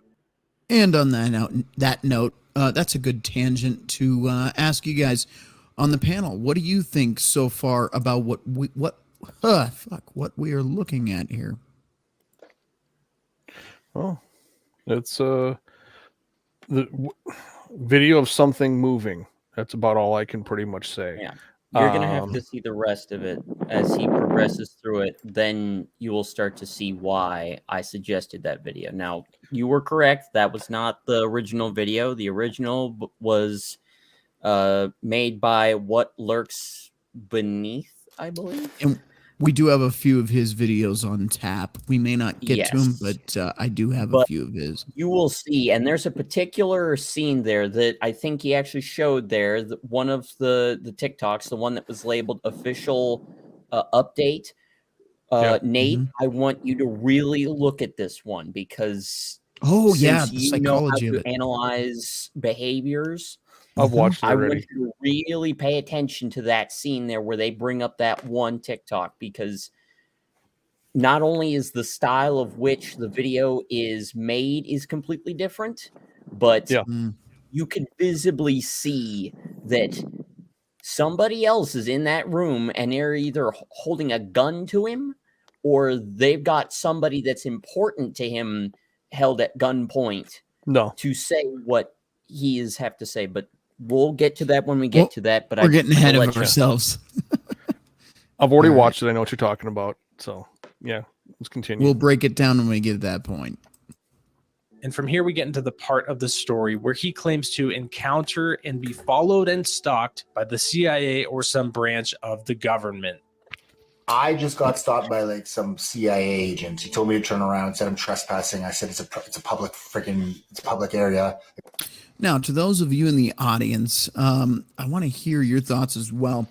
You see his attitude, his demeanor, the way he's carrying himself, subtle things about how he's talking, holding himself in this video, and compare it to what you're about to see later. It just is very odd to me. But again, I'm a skeptic as well, but this is interesting. Like a public park or whatever. Some local told me to take this path. I didn't get it on camera, but I'm going to go again tomorrow and be prepared to be filming right now because he stopped the vehicle. His truck was blocking it. Said some big environmental issue was going on. I don't know. He told me to go back and said I was trespassing. I don't get it. It was awkward, but I'm going back again tomorrow to see if he's not there. But if he is there, I will keep camera. I will film because the only angle I could get that I found today is the one I just posted earlier, and there wasn't even anything there. But I don't understand why the road's blocked off. I don't know. Oh, you got They're added. not doing ads. Sorry. Lack of Brave browser. That's my fault. So now 4 days after the original post, he posts what he claims to be a UFO in the mountain range. I'll show you this video, and then I'll show you a similar looking UFO that I posted on a video on my channel back in 2017. The footage is hard to tell. It's definitely not definitive, but back in 2017, there was a UFO and a video I made on it showing the same similar type of just blob of what they call contrail just in the sky. And as you can see, Okay, that looks like a meteorite to me, but Looks like a piece of space junk, defunct satellite coming back in. thank you. Okay, space junk. All right. So there you go. Anybody else have an opinion on that? That doesn't look like that to me. That almost looks like something. It's got like jet thrust.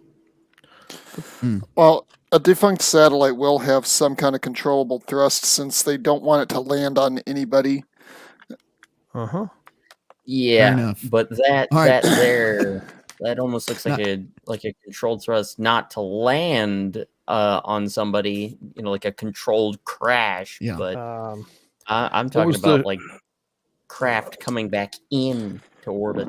What is the 2003? Which shuttle was it? That was it Endeavor that exploded? In, Columbia that broke apart. Yeah. I watched that. I was working in somewhere in the Southwest United States. Me and a buddy. It was about 1:30, 2 o'clock in the morning. He's like, "Oh, look, a shooting star." I'm like, "Dude, that's not a shooting star." And you can see all these bits and pieces coming through, and that's exactly what it looked like. And there were probably about 50 or 60 of them coming in. And then we started thinking, oh, it's probably a defunct satellite. Nobody knew what it was. We took pictures of it. And the company we were working for, they basically said, get rid of all the, don't save those. Don't admit you saw this happen, because we saw it and we were radioing it back. We're like, does anybody else see this? Does anybody else know what's going on? What's happening? All right. We'll cut it short on that because this isn't the topic of the video, but it's interesting. But okay. So space junk. We're gonna leave it at space junk for now. That's why. Put that video on screen, how similar that looks. On April 13th, he posted a video what he claimed to be some sort of extraction going on. So they're extracting something out of here. There's 2 helicopters. What the Now there's 2 more CIA, what he claims CIA encounters. I'm going to play those videos, and then the story takes a very strange turn. The guy's here again. Yeah, this is him. What's going on? Road's closed. Turn around. Really? Yeah, man. Just turn around, please. Now, okay. For those of you that are skeptical, unmarked vehicle, he doesn't aim the camera at them, could have been a friend. Could have been. I will give you that because I thought that as well, but we don't know. We'll go from there. Okay. Have a good night, man. So that was f***ed up. There he is. I'm driving past him again. Just turned around. I don't understand why it's closed off, though. It's a public park or public road or whatever.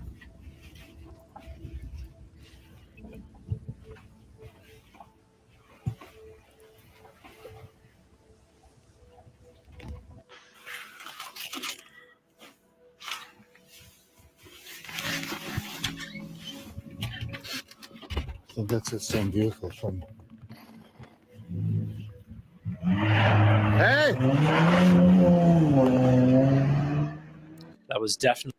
All right. So, what are your thoughts, gentlemen, on the panel again about that? It is the same vehicle. I don't know too many people in the alphabet agencies driving a Ricer mobile, but what are your thoughts there? Yeah.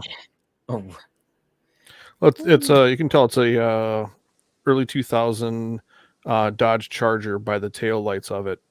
And I mean, those are commonly put out with law enforcement, state and national law enforcement. Well, even a lot of the vehicles like that, where agencies confiscate vehicles like that have been modified, the agency does have the option to keep them. Okay. And put them into service, which I have witnessed them doing on multiple occasions. Well, in that case, I'll shut the fuck up. Fair enough, man. Well, if they're hanging out there with the lights on, though, that's someone who wants to be seen, which means the purpose of that surveillance is because they want you to know they're there to make you paranoid and make your life more difficult. Like, yeah. I mean, So surveillance mentally has two break you purposes. down. One is to collect psychological information. thing. The other kind is to make your life miserable. Yeah, it's an intimidation tactic. Yep. What I'm trying to Psychological do, warfare. if you haven't already noticed, what I'm trying to do for those that might say this is a bunch of bullshit, I'm trying to take their side and play devil's advocate from my point of view. But you guys are doing a good job of making me feel stupid. So, Can I ask a question? Yeah, Is there any video whatsoever with that image blown up real big, or is there anybody that's done anything where it's real, where you can get Not a good that I know close up? of. No, you're not going to get that off of a cell phone camera. No. Yeah, that's true. You need to get a Yeah. professional grade camera that's probably going to be at least $1,000. You're going to need a long range telescope. You're going to need some professional photography equipment to be able to take pictures miles away. Yep. And you're going to have to post up and sit there and watch that area until that comes up, and hope you have the right camera, the right lighting, the right angle. And there are way too many variables for somebody to just spend that much time sitting and waiting for an image. Have y'all seen that video of that big Japanese guy before? I think I know what you're talking about. I haven't seen that in a while, though. It was in a parade, and they were parading him down the street. I don't know how real that is. I mean, you can show that, but it was great footage. I mean, it was just awesome. This big old 13-foot guy walking down the street in a parade. Well, yeah, I'm pretty sure that there's a few South American festivals where they have stilt walkers that simulate that kind of thing. It's something to do with the Day of the Dead or some. Yeah, man, this did not look. Man, this guy was wearing like a sumo outfit, if I remember right. His legs were exposed and everything, and he was a big old dude. To keep this back, I get what you're saying. Definitely many videos we can cover in the future, but just so we don't go off on the rails here, Slick South says him hauling tail out of there is a red flag as well. Now, here's my question. If this is staged, it could have been his buddy with an old Charger that did the little act up on the mountain and then peeled out, Could be. I could see that. I'm, again, playing devil's advocate here. Irony, considering the first half of our show. But yeah, I could see where this could have been faked to this point. Easily. Oh, yeah. So I want you guys to understand, I am not trying to convince you that there are giants on the mountain. I'm just saying this video, as we go on, gets on to the point where I can go, it's a big capital. So, all right, let's press play here. The same video that he encountered up in the mountains. After that video, he doesn't post another video for an entire month, which would, of course, seem kind of strange if he was faking. Now, Nate's our expert, but let me give you my opinion. If I'm trying to war the world, you guys, and convince you that I saw Bigfoot's, asshole on the mountain, Like, I'm going to fucking tell you guys, and I'm not going to shut up about it. If it's fake, especially, I'm going to try to convince the fuck out of you. I'm not going to disappear for a month unless I got the goof and, just disappear off the face of the planet. He disappears for a month after trying to prove something's going on. It's just not, it doesn't add up. I'd want you to buy the story. I'd want to keep going and going and going, get you deeper involved in it and make you, but he disappears. That is odd, in my opinion. Crusader, what are your thoughts? You're the psychology guy. What do you think about that? Him just disappearing for a month? Something didn't fit right with him. Something didn't feel right to him. So he was definitely spooked. And then having 2 encounters on the mountain road. I don't know if it's the same guy. I'm assuming it was. But anyway, the only way people are going to actually like walk away from something for about 30 days or so, they may glance he may have glanced in that area, but didn't see anything, but wanted to keep his distance. Another thing is he may have been warned that if he's caught in that area again, or he didn't show any video. I know many times when there's things going on in the mountain passes and things like that, they'll say, "Hey, dude, I've seen you here a couple of times. If you come back again, I'll have you arrested." That wasn't put up. Selective editing. A lot of that thing could have been taken out. It could also have been staged. I'm not too big on these little details. I think a lot of this stuff is to embellish and to create drama and suspense in the storyline. Gotcha. So I don't buy much of it. Okay. All right. So your ultimate opinion so far is, let's just bottom line this. Do you believe the story so far, or you're saying you don't? I don't believe the story so far. Okay. All right. Then we will continue on from here. And you've already watched the video, so you have the cheat code to know how it ends. But but for the rest of you in the audience, your opinions matter as well. So please chat and tell me what you think. I'll pop it up on the screen as I see him come in. This whole thing, you'd think he would lead it on or continue to go back to posting other things if, say, he wanted to be famous and that's why he was faking it. But he doesn't post for another month, and then he posts this video, which almost seems like he's being forced to make it, and then looking off screen at like he's looking at someone to make sure he's saying what they want him to say. Now, that being said, our friend here, Crusader, doesn't buy the story. So is he going to be unbiased with his assessment here? Nate, I'll just ask you, would you feel biased looking at his body language and his behavior? I've watched this video a couple of times. I've tried to break down his body language, his behavior, his mannerisms, look at the way he speaks, voluntary and involuntary muscle movement in his face and in his body. Look at respiration rate, pupils, things like that. There's a level of uncomfortability. There's definitely something off to his left. I don't even want to venture to guess what that may be, because I don't know. It could be anything.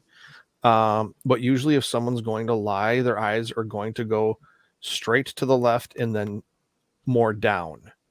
Okay. Watching this on larger screens, I've looked for that movement. I did not see that in his eyes. However, the pose that he has right there, where he's kind of bent over, we've seen him do that in other videos. Also, it looks like he's wearing the same shirt, same hat. These videos could have been recorded on the same days, just uploaded at different times. So confusing. We spent the first half of the show trying to convince you guys, and now we're trying to tell you guys no. We'll see. You draw your own conclusions, ladies and gentlemen. The link to this video is in the chat, along with the others that we'll show here tonight. Well, you got to give both sides of the story anyway, otherwise you'll be just like certain media outlets that we don't want to mention directly.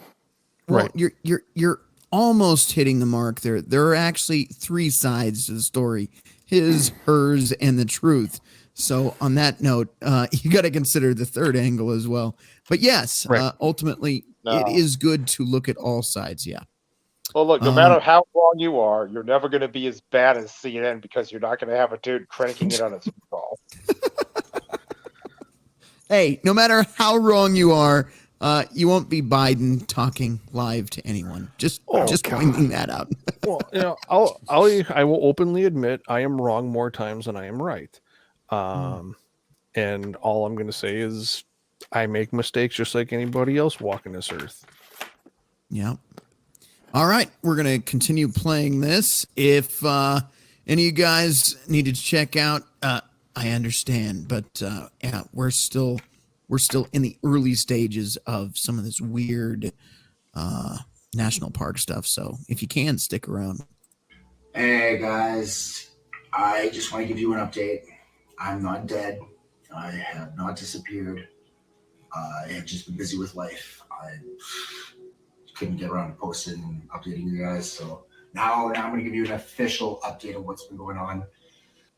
Now, I'm not Nate, but I do notice something. If you look, and yes, I am telling you to meet gaze. His hands are in his pockets, but he keeps clutching towards that, which shows vulnerability. His shoulders are down. He's slouched. He does look uncomfortable. Now, I'm not the expert psychologist here, but those are indicators there that he is afraid of something. He's in distress. Look at the way that he's stalling, the way he's breathing, the way he's delaying speaking. He's very deliberate in what he's saying, and he's trying to stall. You can tell that he's under duress and or stressed in that situation. There you go. Sorry to disappoint you guys, but all of the videos that I posted were scripted. They're just fake. They were just strictly for entertainment. Look at that eye movement. Sorry to disappoint you guys. I just Eyebrows, nose. Again, it's strange that he's looking off screen the whole time when he's saying that it's fake. Now, if that's mirrored, which I imagine most TikTok videos are, wouldn't that be to the left and down then? No, because from what I've seen on TikTok, for videos I've seen people upload, I obviously don't have a TikTok account, but a lot of them, you have to look at the fine details of things. I believe it's only 9 to 13% of the world's population are left-handed.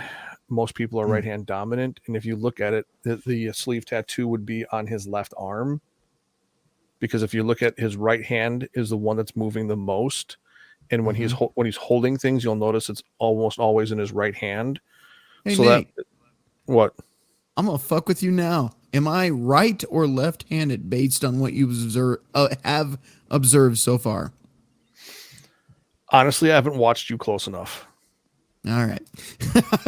I just wanted to see if we could debunk Nate here tonight, but we'll see. All right. Statistically speaking, I mean, those are the little things you'd have to look for.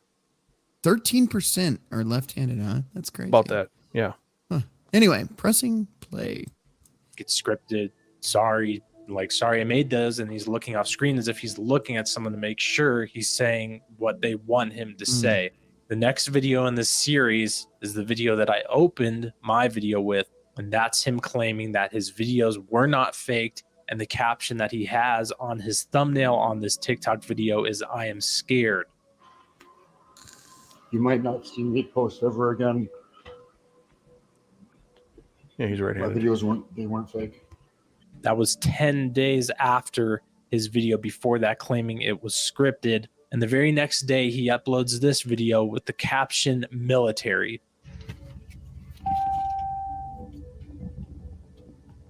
All right, pause it right there for a second. I am pausing. Stand by. Oh, here we go. Okay.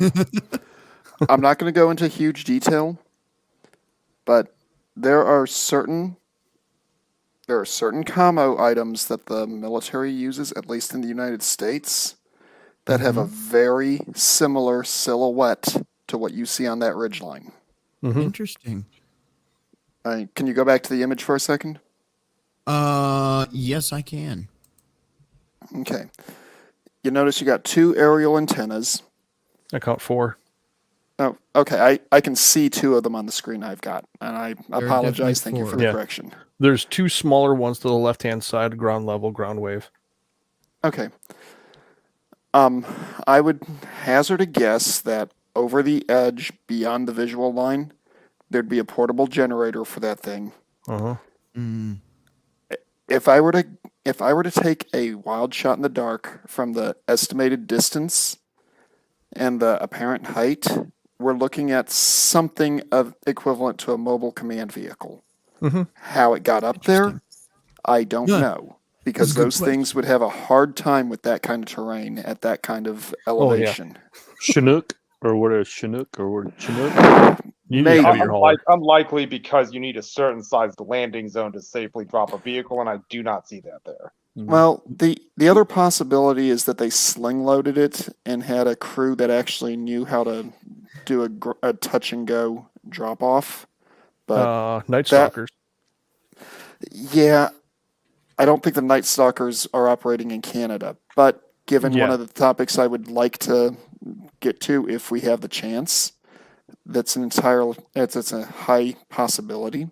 Another possibility is a certain three-letter agency might have a group of people that were operating in that area, just borderline within the bounds of the law. And they're known to have some individuals that are as highly trained as the 160th. Yeah. All right. So he captions military, and you're suggesting, yes, that is military. Possibly. That's interesting. Possibly, yeah. Allegedly. What is that? That was not there yesterday. And that was his last upload. All of that is, of course, very strange. All right. What are you laughing about? I mean, in situations like that, if you really had to put a group of people like that up there, that would be the absolute worst possible place to put something like that. You would put it somewhere where it will never be seen or spotted. Those guys are trained like hunters. I mean, which isn't not necessarily. Some of that communications equipment can be line of sight, which means if you put it in a valley, it has a very limited effective range. Yeah. Oh, yeah. I mean, when you get on the 5 to 10 or 20, 30 gigahertz range, yeah, you're going to be line of sight. But a lot of those guys are operating in the 20 megahertz range on most of those radios, which is HF, which will reach across the continent easily. All right. On that note, I'm going to finish out this video. Some of you guys in the chat are already skeptical. So, again, that is the point. This is a conspiracy theory. I'm not here to prove or disprove any of this. You draw your own conclusions. But then tragically and sadly, a month and a half. What were you going to say there? All I was going to say is all I'm doing is pointing out that it's very similar to things I have seen. It doesn't necessarily mean that what I saw and what that thing is are the same deal. Right. And here we go. Half later, on July 1st, 2022, the Campbell River Mirror, a local newspaper, posts in the obituaries that Andrew Ryan Watchhorn Dawson had sadly passed away. As you can see, this is the same guy. Now, this is where it's weird, man. All right. Not to laugh at somebody's death. What's weird is, so he's doing all of this and then suddenly he doesn't look unhealthy. I don't know the guy. I don't know what he does on weekends. I don't know if he was a heavy drinker, if he did anything else. I don't know. I don't know. But in one video, he looks fine. In another video, he's concerned. And the next, he's gone. And he was 35 years old. It's odd to me. It's odd. So I don't know what to make of it. I mean, yeah, people die. It doesn't say cause of death here. I don't know. So I can't draw conclusions, but just very weird on the timing. That's all I'm saying.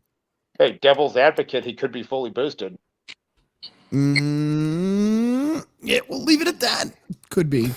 It almost looks as if he's in the same truck he had. And to me, this just all seems so strange that there's a few coincidences to me that just make it seem like this is not staged. The fact that he was posting for almost a year before he posted this whole giant video, as well as the fact that right in the middle of this, as while all these videos are blowing up and getting tons of views, he just stops posting, then returns a month later, says it was faked, 10 days later says it's not fake and he's actually scared, and then the tragedy that he passed away a month and a half later. I mean, at some point, multiple coincidences take it to the point where it starts to seem like it's just not fake and there might be something more to this story.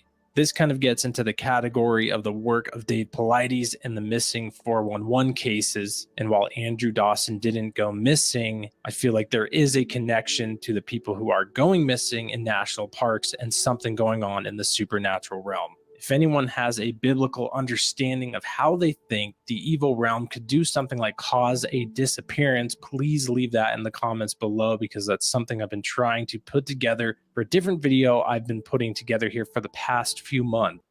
And that's about it on that video. I'm going to go back to you guys really quick and let you have the floor. Your opinions, gentlemen, on this one.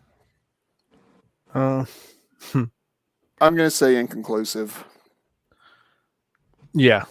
While you guys were watching that, I was looking up to see if there's any kind of public obituary or anything published on him, and there's nothing. Inconclusive. Not enough evidence to go one way or another. Inconclusive. Yeah, I'm not saying convinced. that I'm not convinced either. I'd have to go to that exact mountain and see, okay, is there really a trend in that area amongst the native populace of that area? Right. Do you actually see this thing frequently? If you do, okay, I'm going to have to spend some time up and around that park, do my own reconnaissance, make record of, okay, where does this thing show up? Does it show up? Now, here's something interesting. This video didn't cover that, but I guess he had spoken to locals there, and they had said that thing comes and goes frequently. So the locals there would be somebody you'd have to talk to, but they say they've seen that thing appear and disappear multiple times. Rhino, where's this at? This is Jasper National Forest in Canada. Okay. Whistler's Peak up in British Columbia. Okay. I've been up that way. Me too. Well, the thing is, like, there's a major ski resort nearby too, so it's not like it's an entirely unknown destination. Right. Okay. Well, we've covered that one, and I have not left you empty-handed. We have What Lurks Beneath, a video he has done. It's a little bit of a... It's not too long, actually. Bear with me. This is also Jasper, but let's see what you guys think, because there is more than one topic about this particular location. Uh-oh. I have to pop it up on the screen.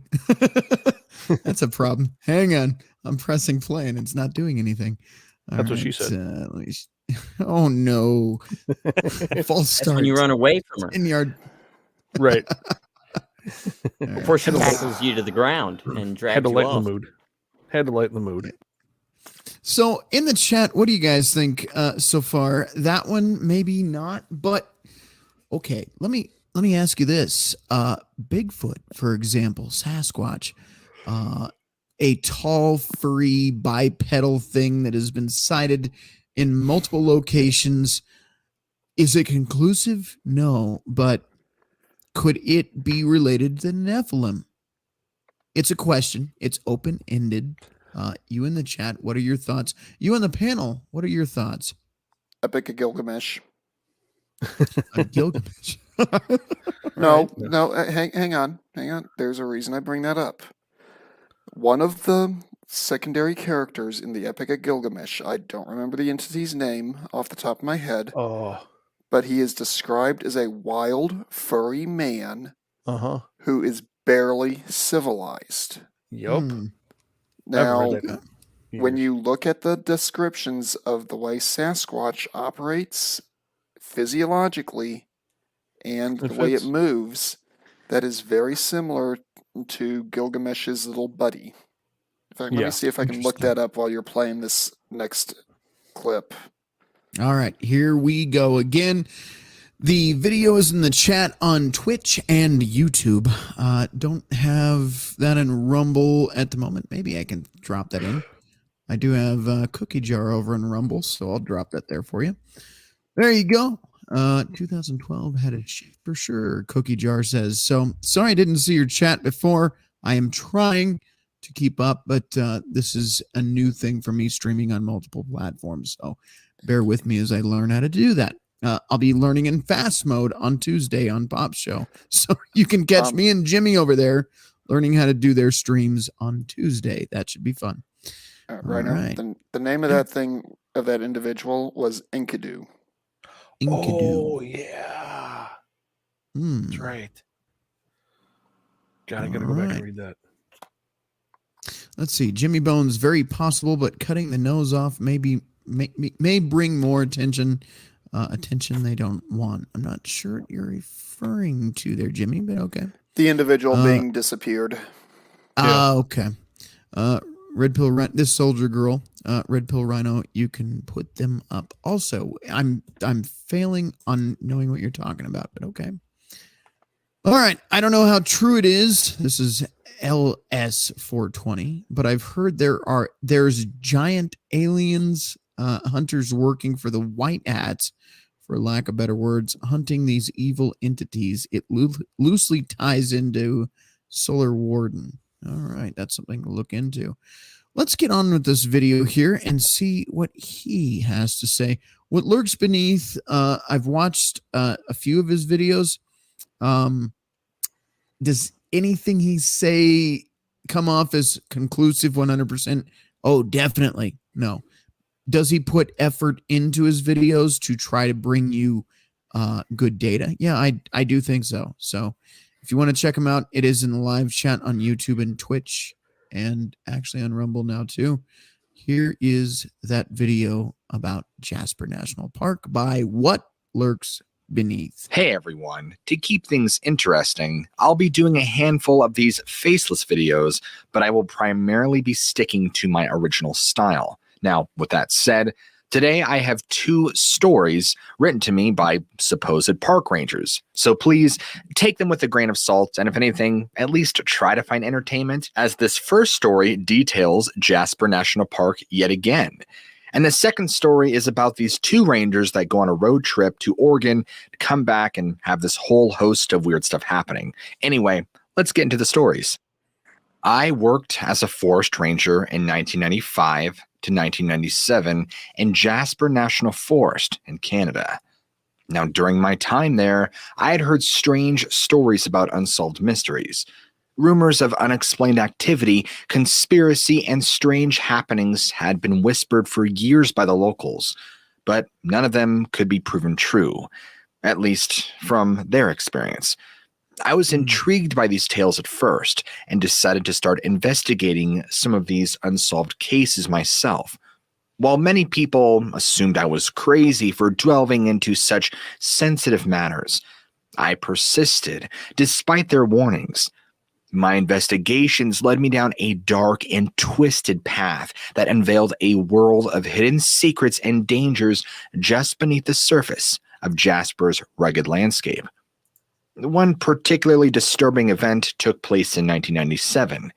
A search and rescue team was sent out to investigate a possible missing persons case right near my forest ranger post. After about 2 weeks of searching, they finally located the individual, having been lost for days on end among the various trails.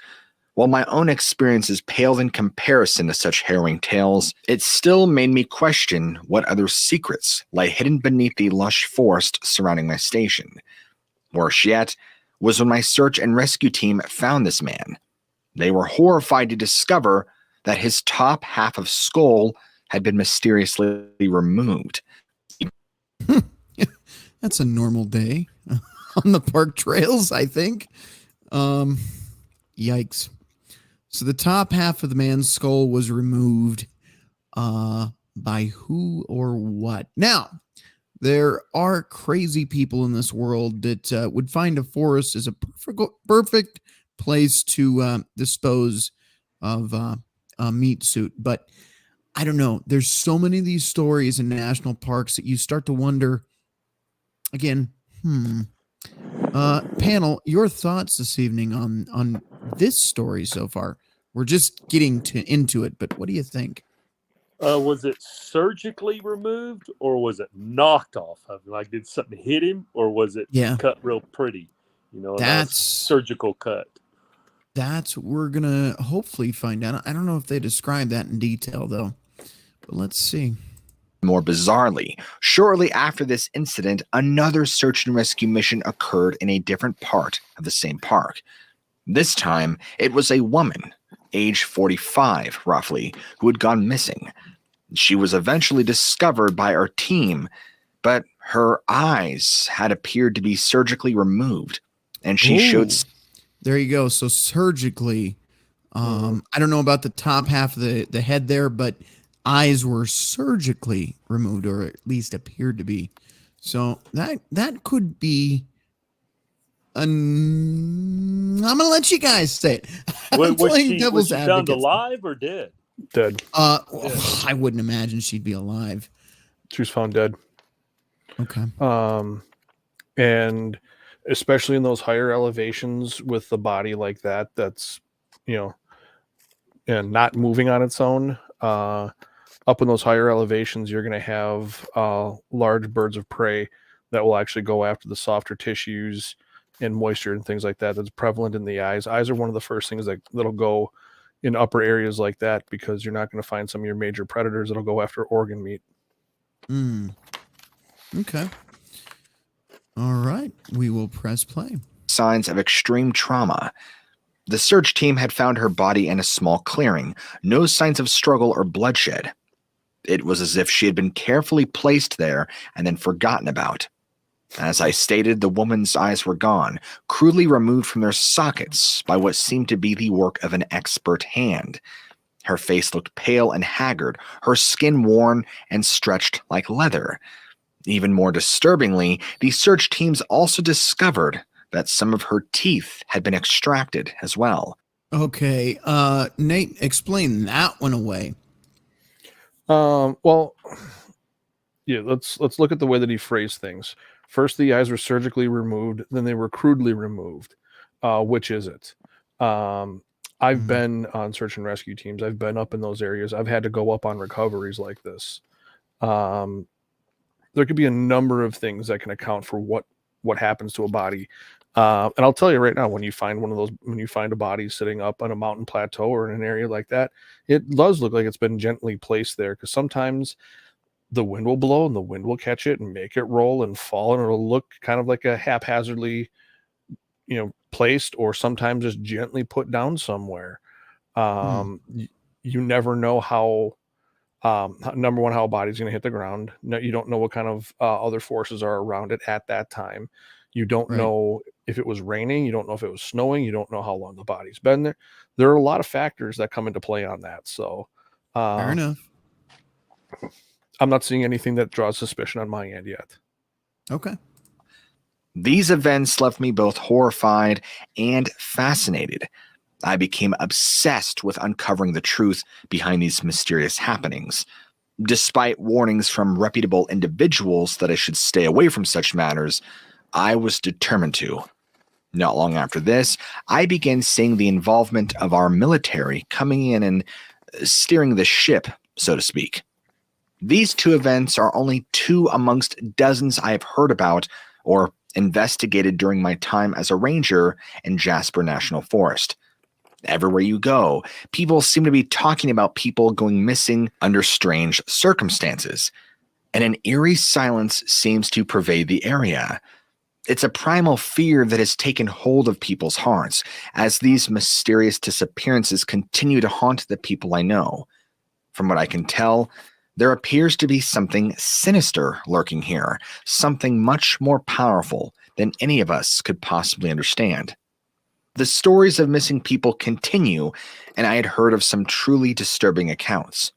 People would go out on casual strolls in the woods, only to never be seen again. Others went out on hikes with others and vanished without a trace. Search teams would always come back with little to no evidence of what happened, and every one of these cases seemed like a complete and utter mystery. Other strange occurrences were reported as well, such as objects being found in the forest that were not originally there, strange animals or beings suddenly appearing out of nowhere, witnesses claiming to have seen giant birds swoop. I really wish there would be specifics on these examples. You know, this is apparently an email from a park ranger, so he may have not gone in every single detail, but goddamn, I wish we would have heard about what animals, why were they there? Was there, I don't know, a giraffe in the middle of Canada? Now that would have been interesting, but leaving out details, that bothers me. Tell me more. Swooping down from the mountain sky. And yet. What's that, Crusader? Red flag. I mean, I'm not seeing anything to support anything supernatural, any crazy anomalies. Like I said, I spent a long time being on those search and rescue teams, going out there doing the recoveries. I've gone up and looked for the missing hikers and stuff like that. Now, here's the question for you. Have you experienced anything supernatural in those experiences? I've been in areas that are, world renowned for abnormalities, let's just say. I've seen things that I can't explain still. I've seen the entire forest I've been in literally go dead silent at the drop of a hat. The only way I can explain it is when, if you're a hunter and you know that sound, when all of a sudden nature just goes dead silent because there's a predator in the area. That's the exact same sensation you get. And it just happens at the drop of a hat. I've seen things like that. I've seen, the one thing that would probably make most people crawl, even Jeffrey Paul, this one might make your skin crawl a little bit. I've been up in areas where I've seen, the only thing I can think of as an explanation would be shadow people. And I don't want to run across any of them, I say, hey dude, what's up? Peace to you, brother.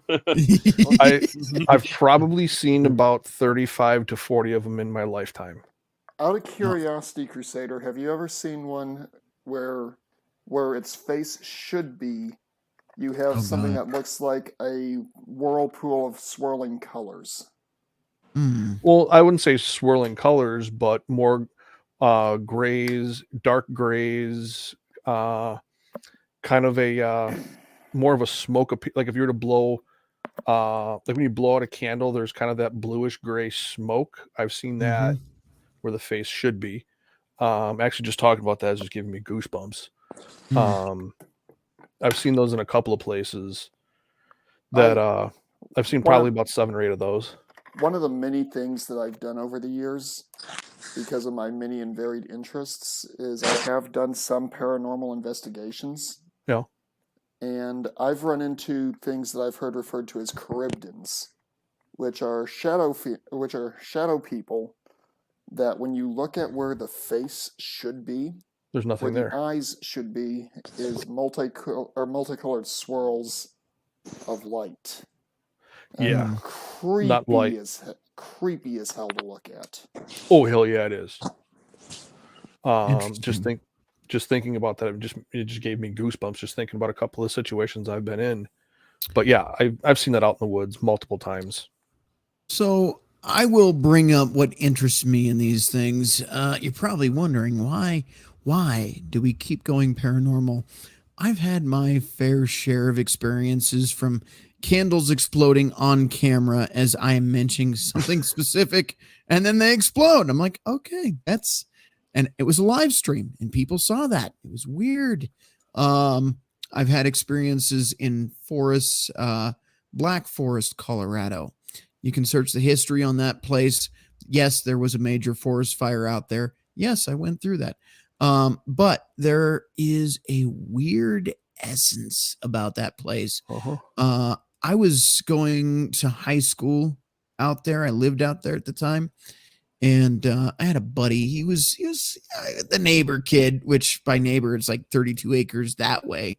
But, we'd hang out, we'd fuck around. He introduced me because I had just moved out there. I was the new kid in the brand new house out there. And he was the established guy and he knew the forest and everything. So anyway, we'd go out there and he'd show me around. The place was fucking eerie. I mean, maybe it's just how you are when you go into a forest. You get that weird sense that something's watching you. But for me, it was like, I don't know, something was watching. I had experiences. I could go on for hours and I'm not going to. But one night we're out walking around. My parents at the time had a 32-acre lot. We're out there just walking around in the field out there. And the temperature dramatically just dropped. And we're still walking. Everything's fine. And we're not wearing headphones fucking around. We're just out there in the field. He's got his little staff. His mother was Wiccan or whatever. So he has a little staff or whatever. And we're out there and all of a sudden it went dead quiet. I mean, that quiet. Nothing. And I'm like, hey man, do you hear that? And he's like, what do you mean? I'm like, that's my point. I don't hear anything. And that's weird because you usually hear like the frogs, the crickets, whatever. There's stuff out there going on.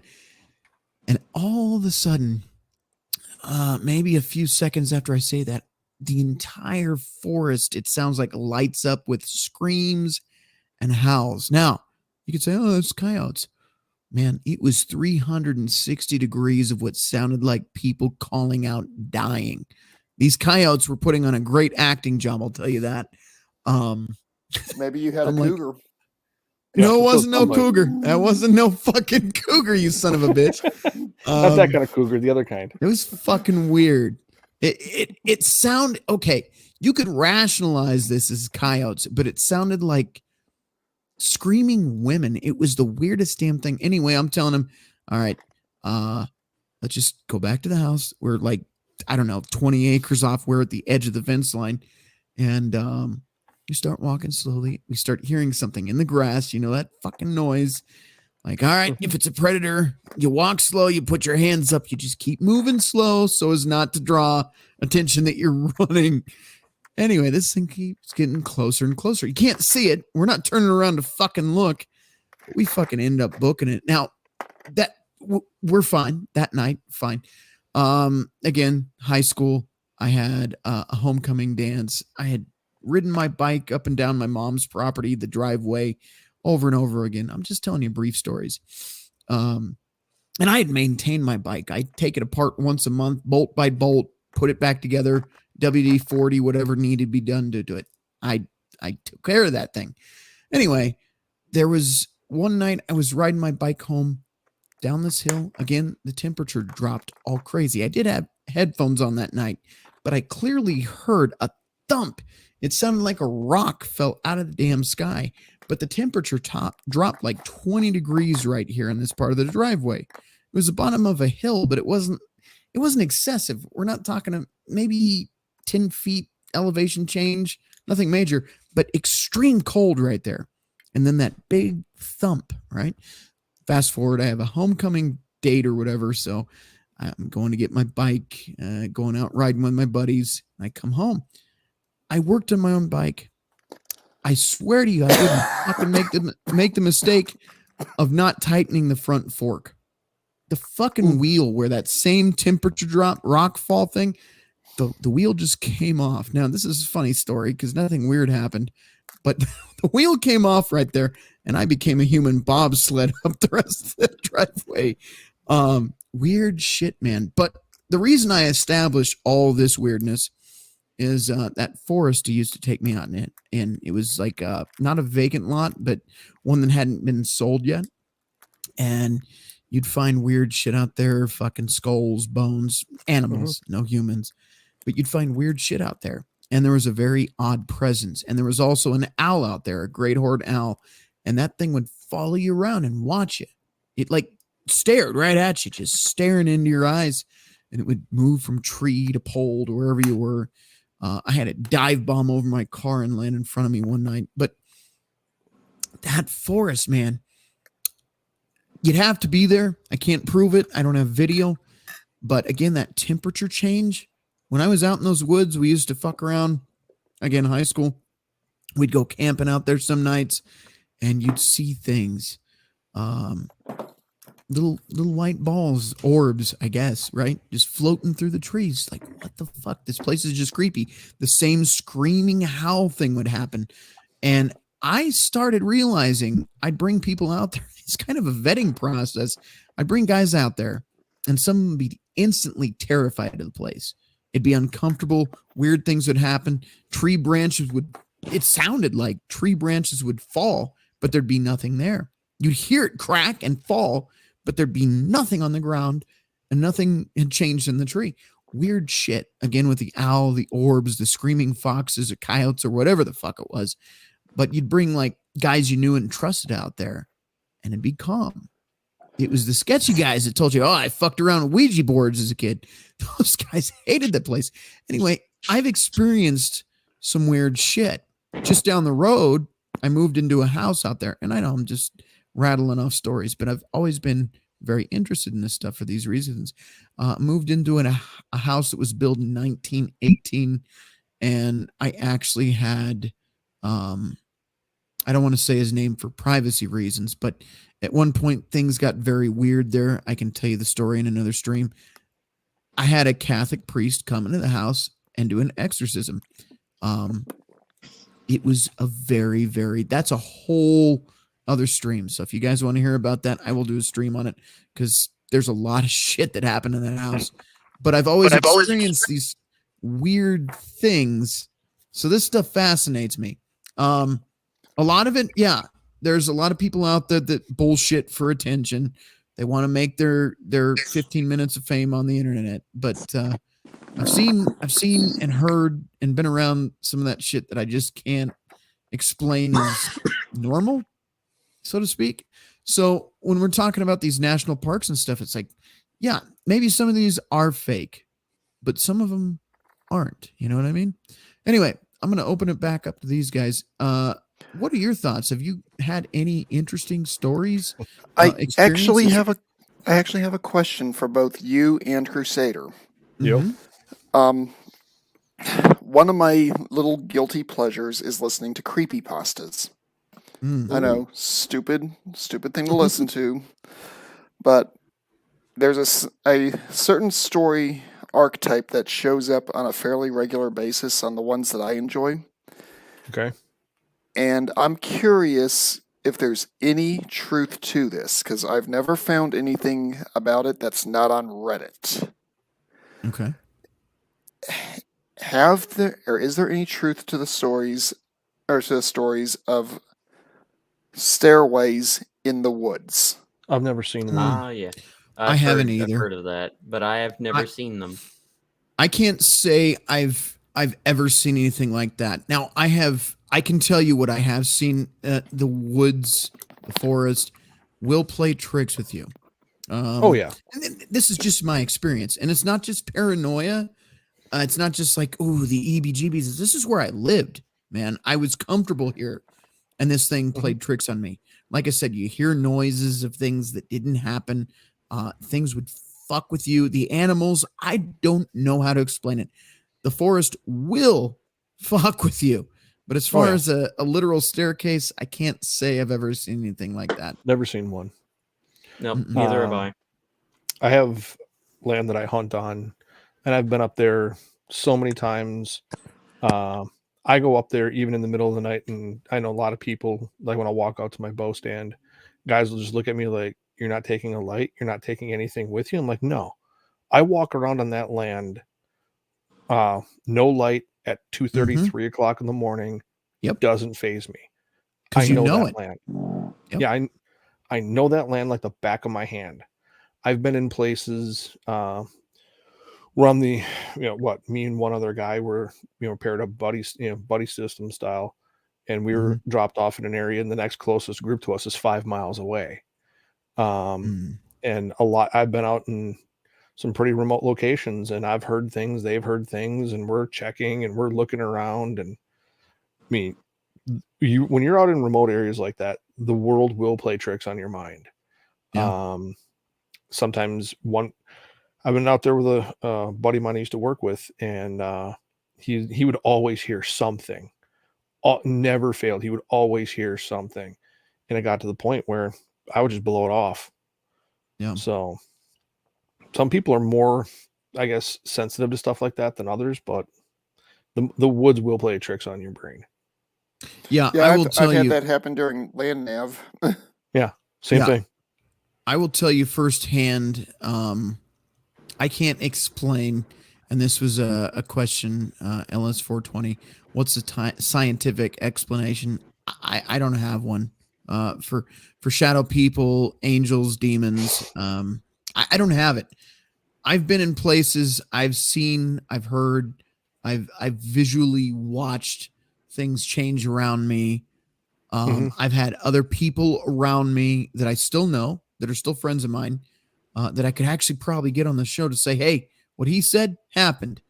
We heard the noises coming from the walls. We heard the music that didn't exist. We've seen these things, but there is no explanation. I've seen some weird shit, but I couldn't tell you why. I couldn't tell you what. That's why it's called the supernatural. Yeah, I was working for a defense contractor, and we were going through a sealed building, and I chased somebody through that building. Yeah, but they weren't there. Oh, you can see me on the security cameras. You can see me on the IR cameras. You can see me in a dead out sprint chasing something. God damn. But if there's nothing there. But if you watch the video, there's nothing there. Wow. And all the guys that we were all on radios, and I'm calling through where I'm at step by step, where what I saw was going. And a buddy of mine, Joe, that I worked with, I was chasing whatever this woman. I could actually still describe her to you with my, just as if it was yesterday. And Joe was waiting on the back side of a door that nobody even knew he was there other than me. And he opened the door, and there was probably about 20 feet between the two of us. And I literally went right around a corner. I watched her run towards the door and look back at me. And I blinked and she was gone. Yeah. Yeah. I had a, maybe not chasing, but I had a similar experience where this was an old, I don't remember specifically what he said it was. My dad had worked for radio stations when I was a kid, and one of them was I'll be specific because it doesn't matter now, but KDZA 107.1, I believe. This is a Colorado oldie station. Anyway, the reason is because I want to verify the story. You can look it up. They had a studio. They did some recordings in the basement. This is a really fucking weird basement. But my dad, okay, let me lay out the room. Here's a square, right? Here's the back. This is a flooded out area. There's nothing in here. It's dark, concrete. Here's the front. Here's the office where they have a recording booth. Here's the stairway up and out. Okay. I'm back here. My dad's telling me this creepy story about how people, who knows if he's telling the truth, but people apparently drowned down here during the flood in Pueblo. That is a real story. You can look that up. Anyway, he walks off to the office. So I'm pretty young, like 5 or 6 or something, and I follow him. But I'm following him up the stairs, and he disappears. And I say, "Where'd you go? Where'd you go?" He's down in the office, and he calls me, "I'm right here." But I clearly saw him walk up the stairs. Dude, that I can still see that. It was so fucking strange, but I can't explain it. But there was a person walking up those stairs clear as day, and it was him. That's the weird thing. It was him, but it wasn't him. Yeah. Oh, yeah. I've got an account like that where we've got an imitator. And I'll try. Oh, shit. Oh, sorry. Yeah. Wrong button. I'll keep the story short because I'm the one with the least experiences here. But this was, I'd say, about 2 or 3 years ago. I was fresh out of high school at the time, and me and about 15 guys. This is part of the same group that has all the crazy like fart nuke stories and the bad experiences with girls stories. So this group of mine, we try to do something similar to like a land navigation / woods combat kind of test. Basically, we're just going to go out there. It's going to be 20 hours.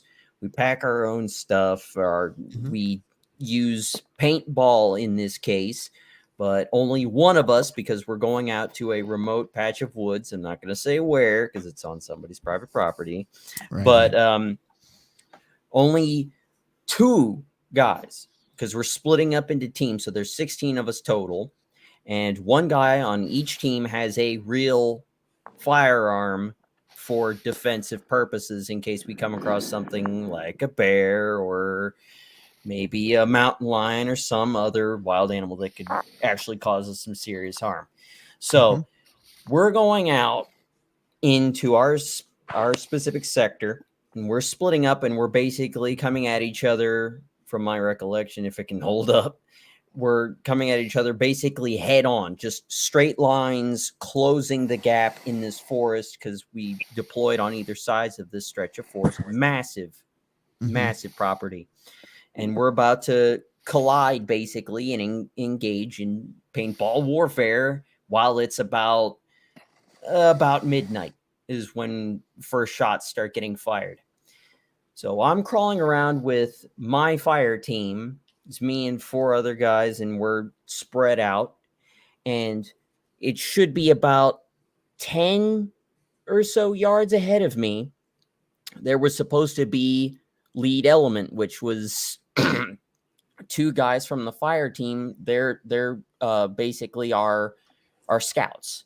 2 recon guys with light rifles and light pack for maneuverability, because they're just recon guys up in front of me. So I'm in the center because I'm command of this squad that is split up.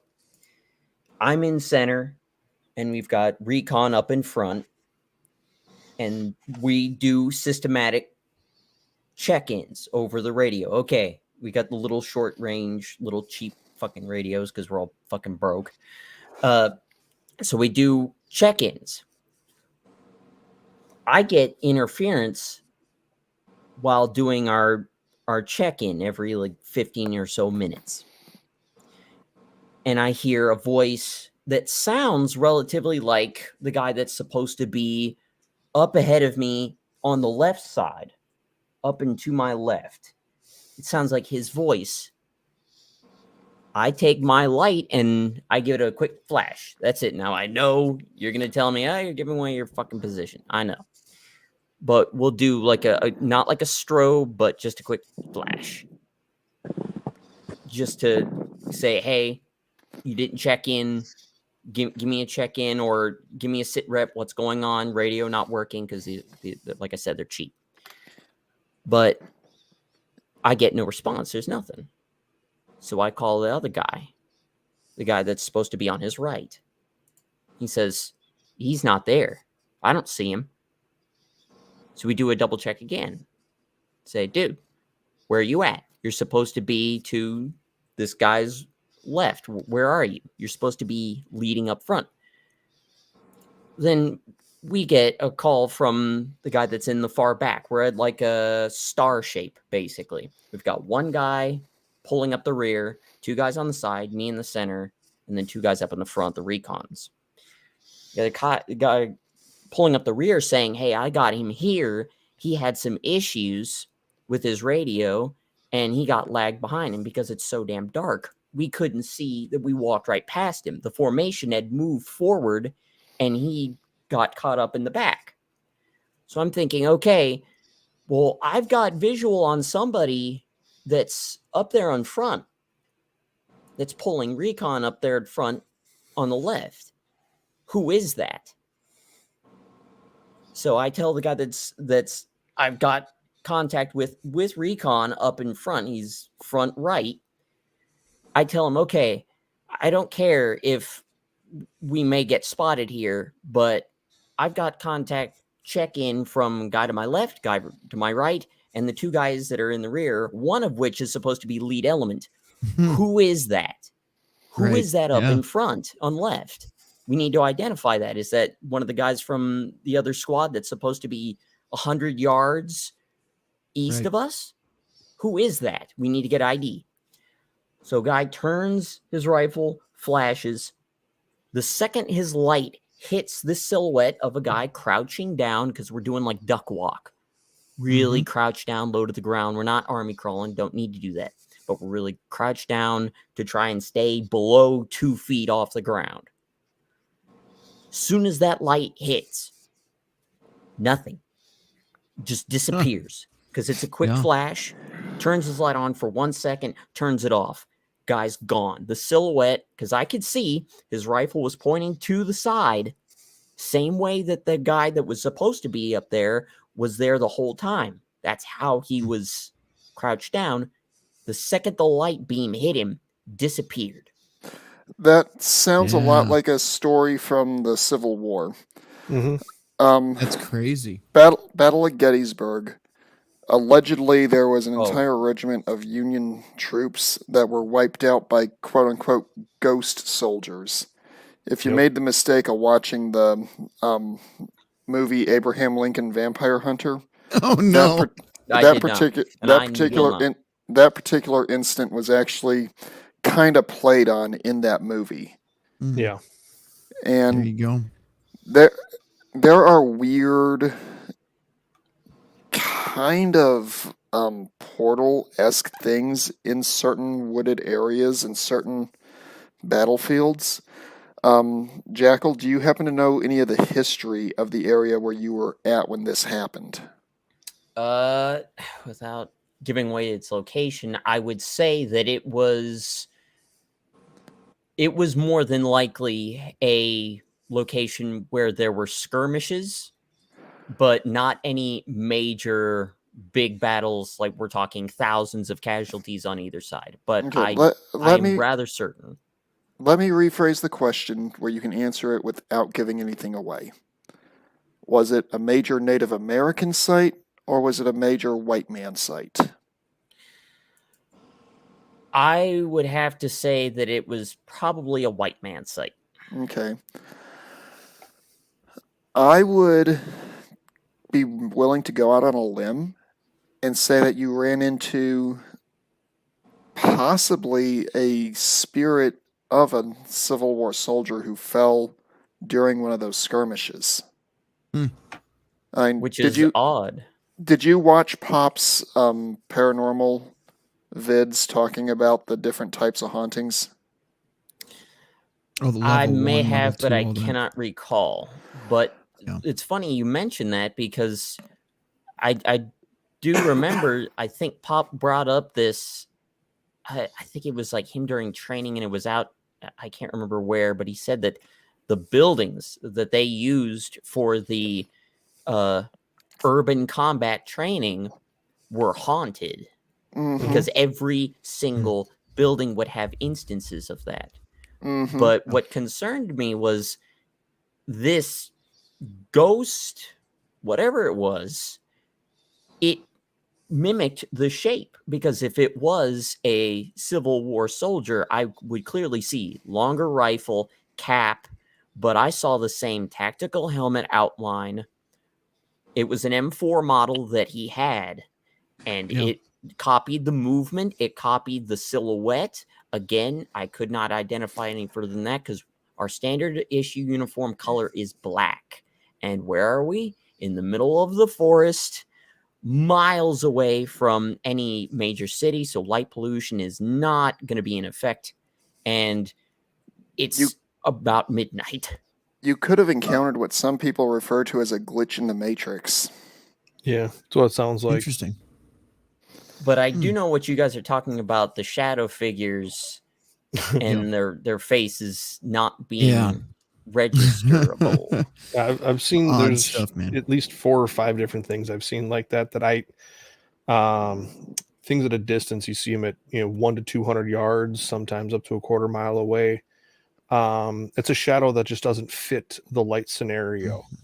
It's a dark spot that it looks like if someone were wearing a black robe with the hood up. Yes. In a wooded area. And it's opaque. The color is opaque. Yeah. So that we don't, I wouldn't call this waffling because we're still on topic, but there is one other video I want to touch on really quick. And I also want to get back to Jeffrey on this as well and how we tie all of these experiences again back into, are they fiction? Are they fact? Are they biblically related? I am curious, Jeffrey, of what you've heard of our stories so far, what would you say, including the videos, what would you say as far as your belief system, how that ties in? I believe it's all biblical. I believe that the Nephilim are still here. I believe that, and I wanted to tell you this, if you could look this up, y'all really, you don't have to do it now, whatever, but there is that video of that Asian man walking down the street in an Asian parade, and this guy is a monster. And I believe, I mean, he's way bigger than the norm. If you just typed in Asian guy, Asian giant in parade, it's good footage. I don't know if it's fake, but it looks real good for fake. And it's all, you can find it probably on YouTube or whatever, but it is a great video. And it looks real. It looks very real. Now I know that things can get CGI'd all day long, but this is a black and white video. Yeah. Yes, it is. I believe so. If I remember right. Yeah. I think I just found it as well. 1927. I've got it here. Something like that. Military parade. We can check that out briefly. I do want to get into this this video I have pulled up prior. There's a couple more things to touch on. Not a lot of hours left in this particular video. I don't want to keep you guys here all night. But we have another video involving CIA super soldiers. This gets very interesting, but I do want to address it. Giants and missing people in national parks. This is, again, Sling and Stone. I will pop that in the live chat. So if you guys want to watch this on your own time, you are more than welcome to, because I will not play the whole video. Actually, that one's actually a short video. Maybe I will, but maybe I will this time. But I do want to bring this up. Let me share screen here really quick again. All right. There it is. Cool. And let's check this out as well. I saw a person standing there, but it was clearly not a human being. This thing had a human-like shape to it and a clear place for the eyes and the nose and the mouth, but it wasn't a person.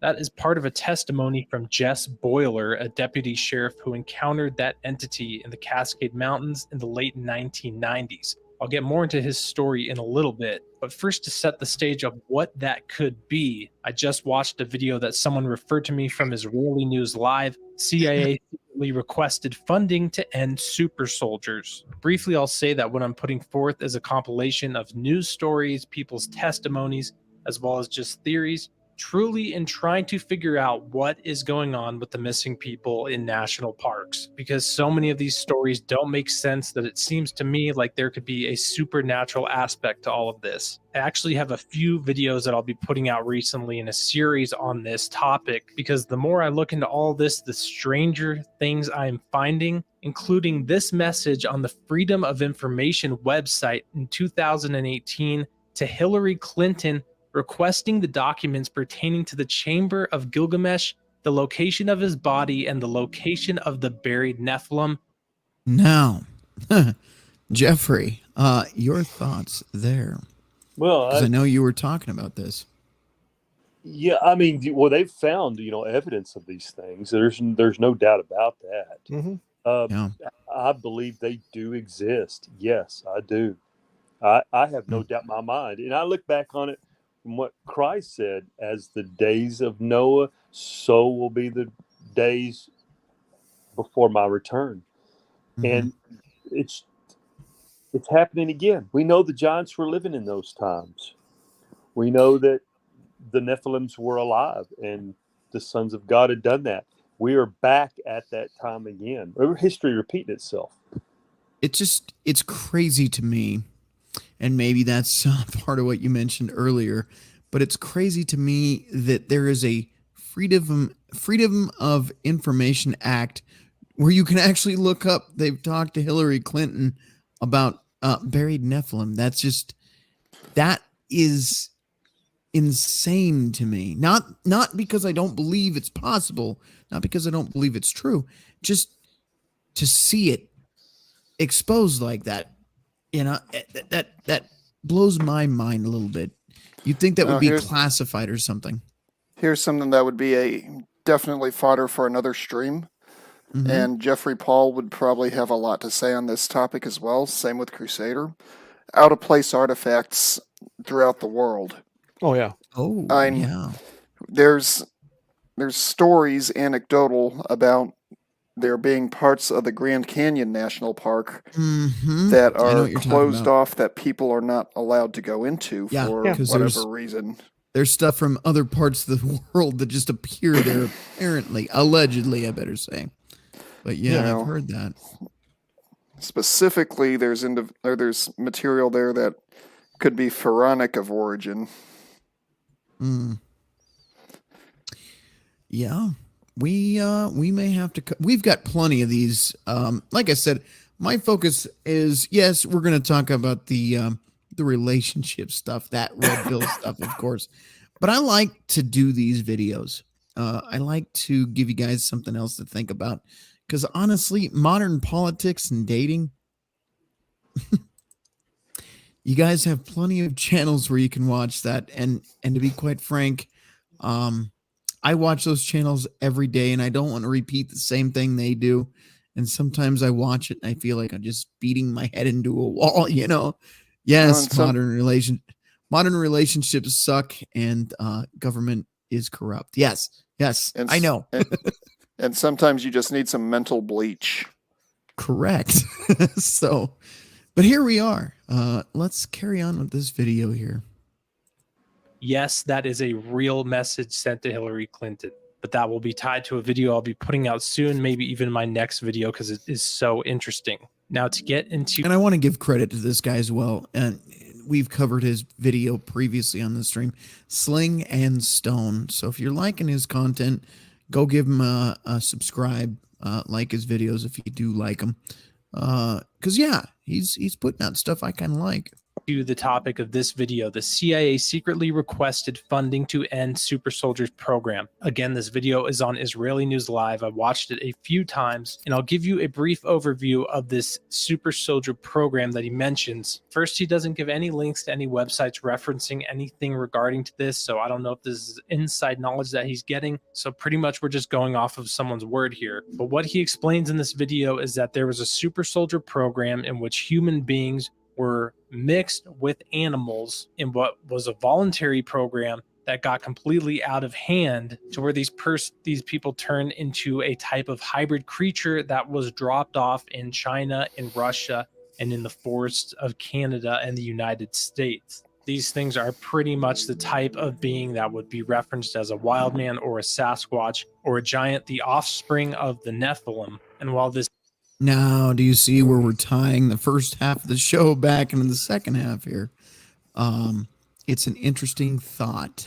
I don't know much about this, but that's why I want to talk about Nephilim in detail so you guys understood what was going on here.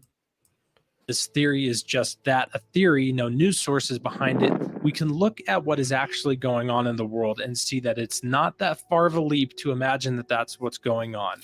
Here's an article, October 20th, 2022. Proof of CIA trying to create super soldier. Money trail leads to this DNA editing firm. I'll read a brief section from this article. Speculation that the Central Intelligence Agency of the USA is hoping to create enhanced humans has been sparked by the spy organization's investment in a biotechnology company. The CIA has invested in a firm which aims to resurrect extinct animals. Colossal Biosciences is actively working. Now, Does that raise any concern for you, gentlemen? Yeah, can you imagine trying to resurrect a Tyrannosaurus Rex and he's running down your neighborhood street? I mean, They're working on the mammoth right now. The video is Yes, going to talk about that, but You know, very. I think there's a series of movies that talks about some scientists. Jurassic Park. Damn it! I was Right, trying to make yeah. a joke there, buddy. sorry. No, but the precedent of genetically altering the human genome, while it is featured quite a bit in a lot of fictional stuff, I mean, hell, Warhammer 40K for Mando, the Space Marines, they're genetically mutated to support a larger structure human, but is still basically human, just altered. Now, what I'm sure that the CIA has discovered, as I have when I was younger, I tried to divulge into, well, it was mainly for myself. I wanted to see, okay, could I make myself basically into like a somewhat immortal demigod human that could just destroy any enemy that I face? What could I cross my own DNA with that doesn't take away my humanity, but it gives me something like regeneration? In fact, I did a school project on this. I did a presentation it was an English class presentation, but it was a presentation on the possibility of rehabilitating amputee veterans who had lost limbs in war by temporarily crossing their genetics with a certain reptile that can regenerate an entire limb. We're talking bone, cartilage, of course, soft tissues, and even the scales, which could be substituted for our nails. And then influencing the body to utilize that new code to regenerate an entire limb. So if you lost both legs, you'd grow right to 2 legs back. It'd be a painful process, but you would get your legs back, your real legs. So while it is very possible to do that, it is extremely difficult. And as the guy in the video just said, well, I'm sure they probably realized that for every positive that you try to add to something, there's going to be a drawback.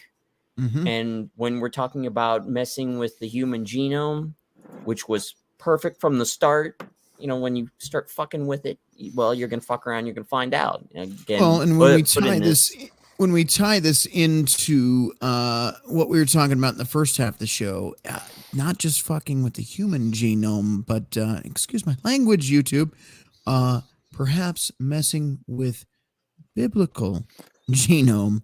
So here we go. Let's carry on here. Working to bring mammoths back to life. The company also wants to bring back the thylacine and the dodo bird. Colossal is working on resurrecting these dead animals through DNA editing. If the project succeeds, the resulting animal will not be an authentic mammoth, but an elephant with key mammoth-like features. The article goes on to list... Mando, something about Jurassic Park and DNA editing with amphibian DNA. Life finds a way. Yeah, I can see some problems here. Multiple DNA genetic manipulation companies that the CIA has been investing in. That company, Colossal, plans to genetically bring back to life a woolly mammoth by the year 2027. Now, why, of course, would they want to do this? Well, they want to find and bring back the Nephilim bloodlines to create the mighty men of old told to us in Genesis 6:4. We know in the last days there are multiple entities that come upon the earth, men's hearts failing them for things that are coming upon the earth. And in the very last days of Revelation, there is entities and things all over the place. This could very well be tied to what is going on here. We know, of course, that giants existed because the Bible tells us so, as well as pretty much every ancient culture on the earth has depictions and stories of giants passed down or painted in cave paintings. And the Smithsonian themselves have been covering up this truth for years. Now, why would the Yeah, but why? Smithsonian cover that up? Well, because it goes against the theory of evolution that they teach all throughout the world.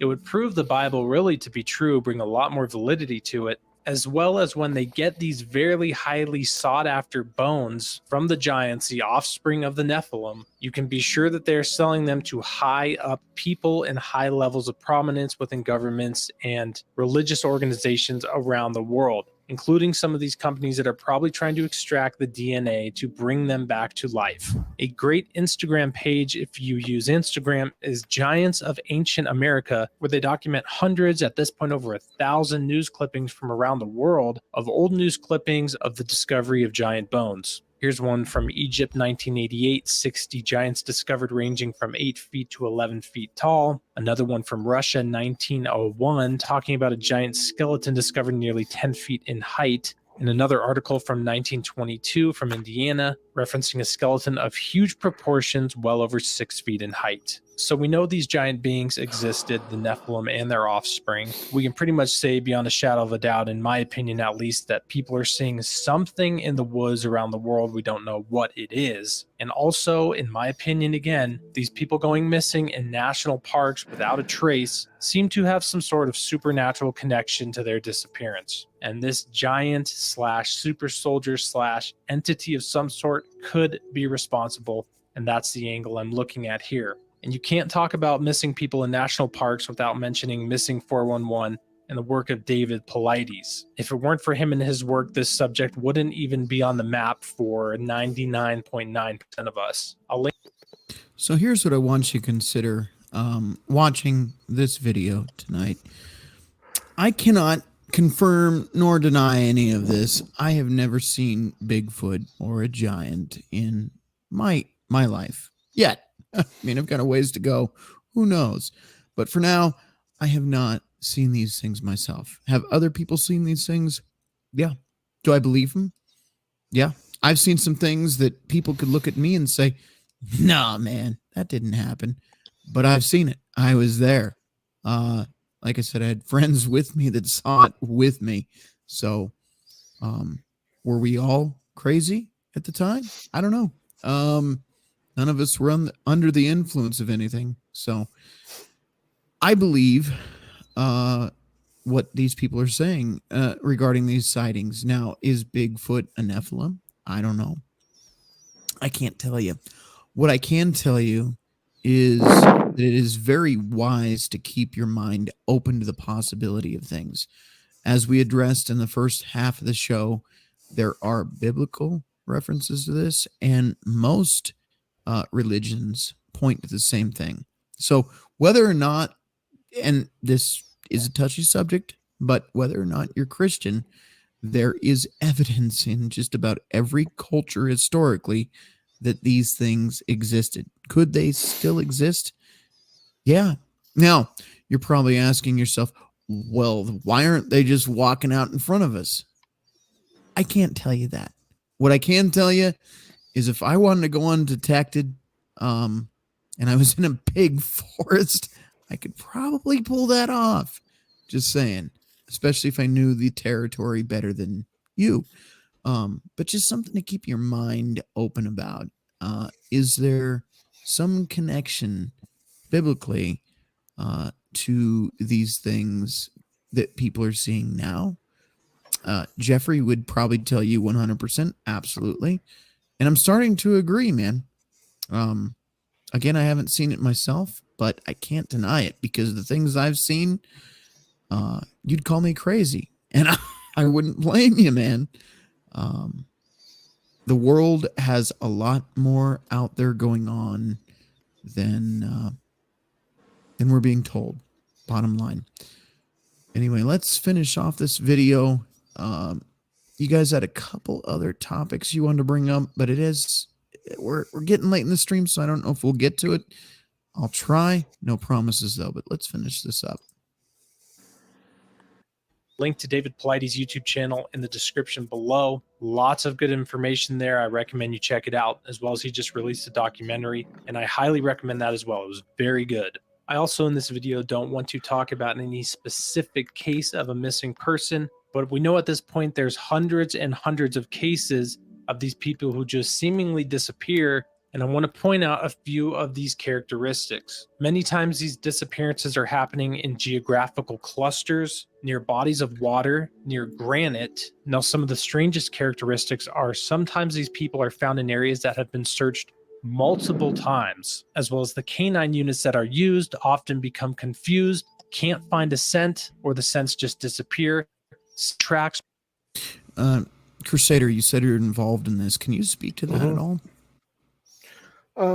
I didn't work with a canine unit. I was more of the medic of the team. Usually when I've been on a couple of high profile searches, I'm not going to, say who these Fair individuals were, but yeah, there's some, we've been out on multiple, searches for missing people. And, there are moments where, I talked to a couple of the canine handlers and they're like, yeah, he just lost a track. I'm like, I don't know what to tell you, man. But when you get up in some of those areas, you have so much air moving that, what they're tracking is a remainder of a scent. And that can be, that can degrade over time in, exposure to the elements, especially. So I don't know. I've been on a lot of different recovery operations and stuff throughout the Rocky Mountains. And 9 times out of 10, we usually find something of somebody's. And you see a lot of these guys put these channels up, and yeah, I'd say probably out of 100 people that go missing, probably 95 to 97% of them are found. And I've been on, searches for missing people where, people are just kind of like, oh my God, what happened? Like, well, we found a body, but you can tell there are teeth marks, that you can tell that the person was stalked by something large. So more specifically, have you ever seen a case where you would search the area and poof, later on, there's the body, but you or your team knew you searched the area already? No, never. Okay. There was one case, a very high profile case, where there was a missing person and literally they grabbed anybody and everybody that they could, and people were searching the cities, and we were up searching the rugged areas, and this missing individual was literally found at a bus stop. Wow. Yeah. Some of you may know that story. But yeah, we were told that people have gone out for hikes, and one story there's a woman that she quote unquote went out for a run, told by her fiance or her husband at the time. And we brought all the dogs and everything, all the guys came in, they ran through the canyon where she supposedly went running, and they found absolutely nothing. But Strange. 9 times out of 10, it's human error in the stories on those cases. All right. You're talking about the little blondie? Yeah. Oh, I know that story. I know who you're talking about. Yeah. Yeah, I was out on that one. Oh, really? Wow. 14 straight days. Wow. For those of us that don't know, how many years ago was this? 2002 or 3. Okay. I think so. Jeffrey knows. I don't. Yeah, I can't remember her name. I do. Just don't want to reveal it for personal reasons. So we'll leave it at that. And and there's a lot of weird things about that entire search that I don't want to openly disclose. That whole story was weird. Well, if we do a little after party, I'll talk about it and I'll blow your mind with some of the stuff. Yeah, you really want an after party? I told Jackal if we go past 3 hours, no after party. All right. In that case, let me buck up and get through this shit. God damn it. You guys are killing me. We'll try. Are you talking about offline after party or after party online? No. Like Thumper style after party. Oh, no, we can't do that online. Anywhere. All right. Fair enough. Exactly. Carrying on then. when the person is being tracked, the tracks often just disappear. Another one that gets me too is many of these people go missing in areas they've been hiking or hunting in their entire life. I know myself personally, I have my spots that I've hiked and I've hunted my entire life, and there is a 0% chance that I would ever get lost there. Now, well, okay, that's a I bold have to call statement. BS there. I'm You just can going to leave always it get at that. lost. That's a There's bold always statement to a say chance to get 0%. lost. I could break my ankle and I'd be pretty fucked. But I go like 17 miles up in the mountain off and yeah, bullshit. Anyway, get back to the opening clip of this video, the story of Jess Boiler, a deputy sheriff who encountered some sort of entity in the woods in the Cascade Mountains in the late 1990s. As you heard in the opening clip, he walked upon some sort of entity that was staring at him in the woods. When he pulled his gun on it, it fled at a speed that he said was completely impossible for a human being. He actually went after it to try and find it, and after getting spooked and having to turn around before it got dark, the thing followed him all the way out. You know, I got to say the creepiest part of this video for me, actually living in a forest, is that right there. Just On it, playing it that really fled quick. at a speed that he said. If you've ever walked through that kind of dense forest in the night, man, that is a place, even living there for years, that is the kind of place where you see some weird shit. That was completely that doesn't bother impossible me. for a human being. That doesn't bother That you? looks fine. That No. looks fine to me. Man, I don't know. Where I lived, this is where you'd see shit that wasn't supposed to be there, just be there. So for me, that's a spooky fucking spot. He actually went after it to try and find it, and after getting spooked and having to turn around before it got dark, the thing followed him all the way out. Oh, by the way, it's a full moon tonight, so this was an appropriate stream. There you go. Oh, and McCarthy was just elected Speaker of the House, so also full moon news. There you go. Correlation and causation. Yeah. out, and he felt as if the thing was about to grab him and take him away. I'll play a few more of these clips from that story. This video will also be linked in the description below. I was so curious that I had to check it out. I carried on walking for a while, but I was feeling a little nervous. It was darker than it should be for me to get back to the car before dark, and I didn't have a flashlight. The idea that I couldn't see him, but he could see me, made me very uncomfortable. That's just a prescription for an ambush. That's when I heard a second snap. He wasn't just watching me or running away from me. He was tracking me. I was convinced that I was going to die, and that I was going to die in a very bad way. When I finally saw my car, I was hearing snaps, and as I got real close to the car, they stopped entirely. I remember now thinking, those snaps have stopped because he's right behind me and he's going to grab me. Is this what's going on?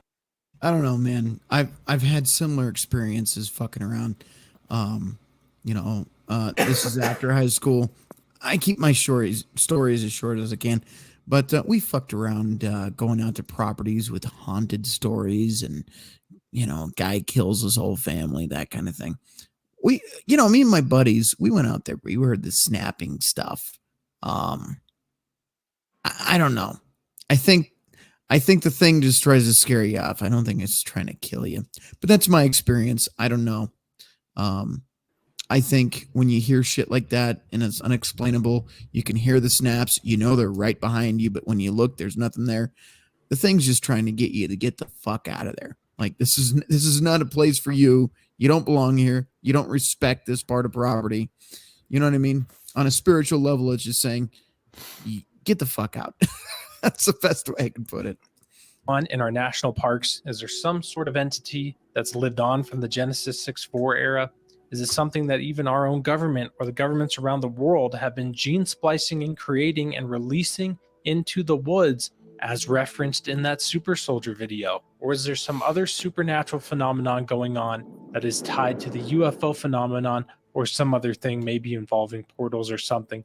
We don't know. It's all theories right now. But I think an increase in paranormal activity could very well be what's taking place. Of the veil of the evil realm is becoming weaker or starting to break through more. That goes back to the first half of the show. Jeffrey had mentioned that. I would agree. Activity is definitely being reported on an increasing rate. Now, granted, we have technology. Everybody has a phone on them. There's a rational explanation to everything, but there may be some truth to that. The veil may be lifting as we head into the last days and the soon second coming of the Lord Jesus Christ. Let me know what you think in the comments below. Thanks for watching, and God bless. There you go. So that is that one. I've got one more that I'm only going to play the beginning portion of. I want you guys to check this one out too, if I can get it popped up here. It's in that. There we go. Hang on. Share screen. And we've got so many topics we could talk about. It's just time, That's the problem. There's so much about this kind of stuff that you could go on about. And there's so many rabbit trails. Yeah. And we didn't have our waffler here, so Thumper. I can waffle. I ruined you guys forever. What did he do? Thumper, you didn't ruin anything. All right. I don't know what that means. All right. I'll go with it. Anyway, this one I want to touch on briefly. Like I said, just first section. It's iffy, but something to think about. Today's stories. Check out dreadsarmy.com, where I release strange and weird news every single day. Now let's get to the stories. Okay. Channel is Donovan Dread. Excuse me, I'm fucking around late. There we go. It's in the live chat. Now, if you guys want to watch the whole video, it is on Twitch and YouTube. I'm going to put it on Rumble here. Hey, Donovan. I recently found out a shocking secret about our government, and I've been wrestling what to do with that information. At first, I decided to keep quiet because I don't want to be on the radar, but it's been weighing on my conscience. I think everyone needs to hear this. My father was career military, and he was hardly ever home when I was growing up. As a result of this, I never really felt close to him. When he was home, he always had this stern look about him, and he would shut himself away in his study most of the day. Mom always told me not to bother him. He was trying to rest. So I grew up with my dad remaining kind of a mystery to me. I'm in my 50s now, and my mom's been gone for 5 years. Cancer. Since dad was all I had left, I tried to find some common ground in recent years, but things were always awkward between us. He didn't rebuff me. He was so quiet when I came over to visit. I would always wind up leaving sooner than I planned, feeling like I was crowding him. Things went downhill with his health 8.5 months ago. He was diagnosed with pancreatic cancer, and he didn't have much time left. I made more of an effort to be there, and he even opened up a little, telling me some stuff about his childhood that I never knew. Nothing important, but it was nice to have him talk to me like a normal dad, reminiscing about the past.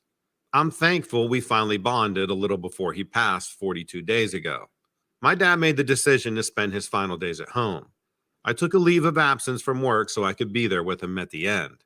He was on morphine and in and out of consciousness for 3 days. When he was lucid, he seemed really sharp. His eyes focused and his words seemed to be chosen carefully.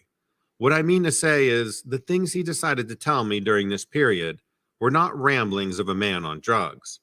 He told me there were things he had done in his life that he needed to get off his chest, things he wanted me to know about before it was too late. My dad told me he had been part of a secret government branch known as the 4E. Now, this is where it gets, I don't know. The story's interesting. I don't know if anything called 4E would ever exist. I have no idea. Sounds a little fictional to me. I don't know. But we'll see what happens here. The mission of this branch was to evaluate threats to U.S. citizens from unknown entities, eradicate those threats, and employ any means necessary to erase the incidents. So 4E for entity, evaluate, eradicate, and erase. He said if citizens of this country knew what was living here among us, there would be mass anarchy, rebellion against the government, chaos. Stock markets would crash, crime would surge, people's faith in God would take a toll. I don't know if I believe the last part, but if the government was forthcoming with everything they refused to tell the people, I'm sure the rest of that's true. Yeah. Disagree, by the way. But my dad said during his whole lifetime, he stood by that philosophy, doing things to protect our country and our way of life. Here are some of the things that he said have happened. There's an underground base in Colorado that has several alien beings who were taken alive from a UFO crash site in 1986. The government is trying to find a way to communicate with them. They are also testing their resistance to diseases that are global concerns. Dad said that he had seen one of the aliens himself, which was kept drugged and locked in a lab. He described it as looking just like all those pictures you see, grayish and short, skinny arms and legs, oval head and big eyes. He told me they had to keep creatures dosed up with something because they have mental abilities to manipulate solid structure, but he didn't elaborate on that. Dad also said the government is aware of creatures that are hiding in the national forests. He told me it's assumed that they have been there since the beginning of time. And although over 6,000 have been eradicated between 1948 and 1995, the population is still thought to be pretty high, upwards of 10,000. Okay, that to me was just staggering. He said he had been called in several times to strong-arm park rangers who indicated they wanted to make the public aware of these creatures. He personally had to threaten several park officials with losing their jobs and also had to imply that they would be prosecuted for treason if they went ahead and told. I think Dad felt bad about that part because he went on about it a bit, threatening the rangers, I mean. The last thing he told me was there was a creature that had escaped from a government lab in the 60s and adapted to life in the swamps and the sewers. He described it to me. It sounded like one of those rake things people talk about. Humanoid, very pale, skittering around on all fours, big head, black eyes, and no nose. It moves very fast. He said one of the main concerns of 4E was that it preyed on human flesh. Apparently, one had killed and partially eaten one of the doctors studying it when it escaped. So the population... Damn it. Hang on. And good to go. Child was thought to be a real threat to mankind. I was totally shocked to hear all this stuff. But I tell you, looking straight into his eyes, I know he was relaying the truth. He was totally lucid. Dad was afraid to say anything until he was on his deathbed. But he was so worried about all these creatures as threats to human life. He didn't want me anywhere near the wilderness areas of the country, telling me it was unsafe.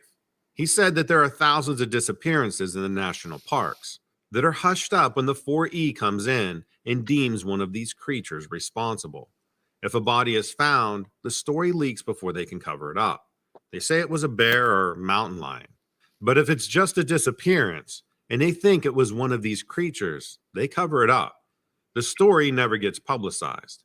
So I hope I'm doing the right thing. I know my dad wrestled with the right and wrong of telling. But lately, all I can think is the truth is always the right way to go. May he rest in peace.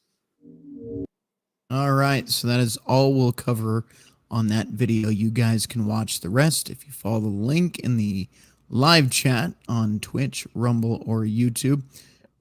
Gentlemen, what are your thoughts on that story? This guy read one too many SCP and creepypasta stories. Yeah, that's what I'm thinking here. This sounds like it's lining up way too closely with fictional stuff. Several elements of his story sound taken almost verbatim from the SCP wiki entry for something called SCP-1000, which is basically Sasquatch. Two or three of them sound like they're taken directly from David Paulidy's Missing 411s. And there's a creepypasta series that was published middle of last year called I'm a Ranger at Wolf Lake National Park. It sounds like a lot of that came from as well. Yeah. All right. So those stories, is there any validity to what you're explaining there? Any of those stories, or are those all just fictional pieces? As far as I know, they're all fictional. I mean, as Crusaders said before, there is some truth behind certain fictions. Is Sasquatch real? I don't know. I'm not I going don't to know. say it isn't. Haven't Yeah. seen one, haven't caught one yet. Yeah. Right. I'll let Right. you know when I do. Right. Yeah. I'll make sure to get you guys pictures as soon as I see one. So here's what we're going to do. Since everything in the second half, I feel like you guys have debunked or maybe not believed completely, we'll give you one that all of you have mentioned and wanted me to talk about. Here we go. It's only 2 minutes. I think you guys can stay awake for that. All right. Let's bring up the giant man of Japan. Let's see about this guy. Here we go.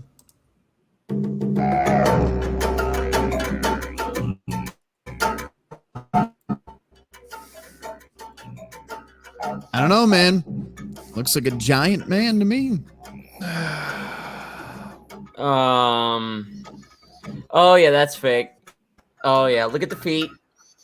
Look at the way the feet hit the ground and move. That is Okay, Damn and it. honestly, I did do a Google search on that during part of the earlier part of the stream when we weren't, or when I wasn't actively engaged, and it actually is a clip. It is actually a clip from a very, very popular early Japanese cinema. I don't remember. I don't think I saw the title of it in there, but that individual in real life was average height. They just did some very primitive, very interesting camera tricks to make him look like he was substantially larger.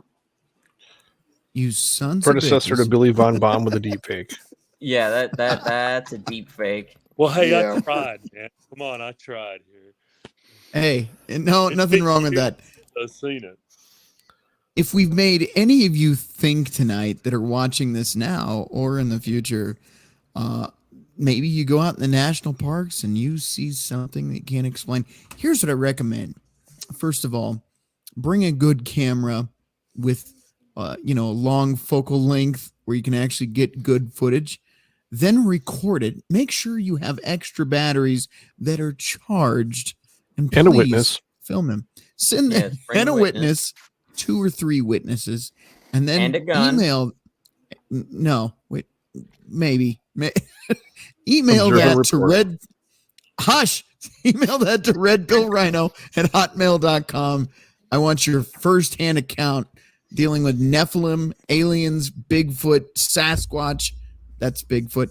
Chupacabra. I really want to see him. There's a burrito.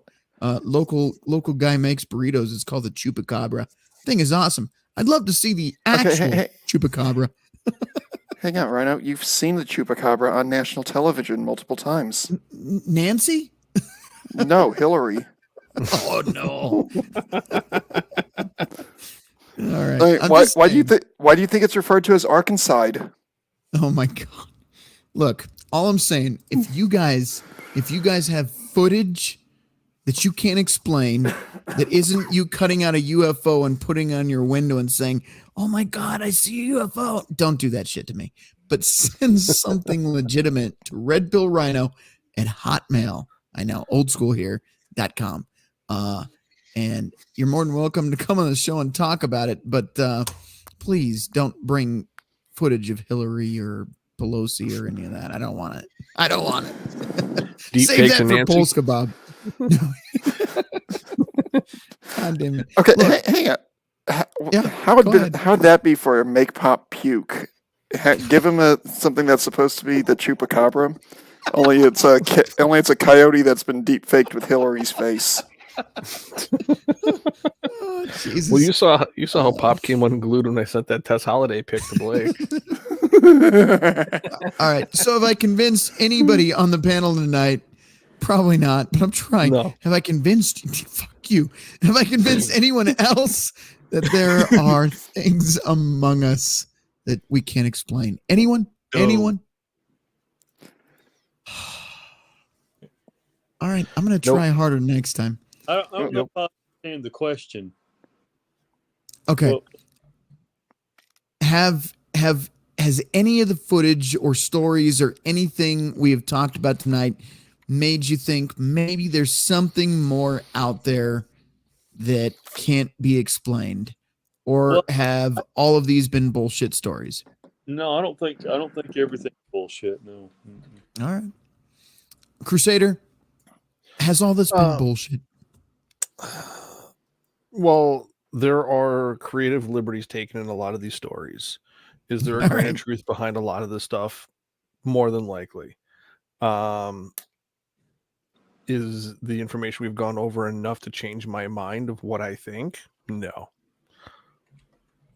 I know there's stuff out there. I've seen things I can't explain. I've seen it firsthand. So here, we're gonna have to do a stream where you guys just tell your unexplained stories. That's what we're gonna have to do. That's what I think is the next, not the next stream, but maybe the next stream after that.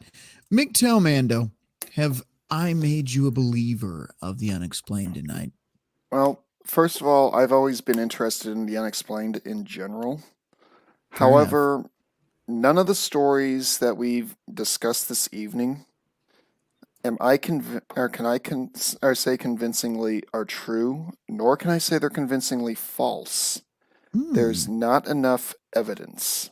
I mean, there's plenty of photography, but there's no hard evidence that someone can pick up, hold in their hand, and take a ruler to or put on a scale. Unfortunately, without that, none of what we've gone over can actually be proven because it can all be explained away by camera tricks or bad memory. Yeah. As Mulder would say, the truth is out there. Jackal, what are your thoughts? Did we make you a believer of anything tonight? Well, I already had inclinations that this stuff was happening, and being a reader of the Bible myself, even though I haven't written it in a long time, there is evidence of this. Nowhere in the Bible does God actually tell us definitively we are alone. When he said that he gave us dominion over the earth, he never said, oh, but your dominion will be completely uncontested. Oh, no. There will be many creatures. Have you ever heard of Leviathan? That is allegedly what a dragon actually is, a real fire-breathing dragon. There is a mixture of chemicals that can be naturally secreted in glands that when mixed together has a combustion effect. And the behemoth too. And behemoth. Well, behemoth was basically a what was it? Not a plesiosaur. That's the swimming one. That's old Nessie. Trying to think, but the Apatosaur, Diplodocus, Brachiosaur, the super long neck one, the one that the sauropods. Any of the sauropods, yeah. You still there, Jackal? Or Trigglypuff. Did you say Jigglypuff? Oh, Jesus. Banned. What the fuck? But yeah, what's wrong with you? It's very clear that there's some stuff going on. Jigglypuff. Ugh. What did I come back to? But for example, Tut. Did anybody else look at the shape of Tutankhamun's head? It was bigger too. That's a belief that the Egyptians were of that bloodline. Yes, they were not entirely human. Yeah. They were not pure-blooded humans. They had enlarged skulls, and yes, I understand that he did have many disabilities. He had a club foot, and he had some other bodily issues that basically made him very disabled. He had to walk with a cane, despite being so young. But if you were to look at I actually watched a video on that today. Tutankhamun, is that what you're referring to? Yep. Yes, King Tut. Yeah. The King Tut. They have now unearthed evidence that perhaps he was actually a boy soldier. He has leather that has damage on it. that suggests he may have actually been in battles. Fun fact, just found that out today, so you may want to look that up. Honestly, as an Egyptian pharaoh, he would have been expected to go into battle at least once in a while, because back then leaders actually still followed the concept of lead from the front, unlike our current Senate, House, and Those who hide behind the desk. glory. Yeah. Conduct a war Let me behind ask the you desk guys really and quick, take just no to pay. change subjects temporarily. The Afghan Colossi, is that related to the Kandahar giant? Are they the same thing? it very well may be the same story, just from a different point of view. Yeah. Okay. Well, then I've got a bonus for you after we roll credits. I'm going to show you these two really quick for those of you that stick around. Then we'll have an offline after party for those of you that want to stick around, if you can stick around. I'm going to have to hit the sack here shortly. No. I'm surprised you were able to stick around this long. Yeah. But, so am I. Yeah.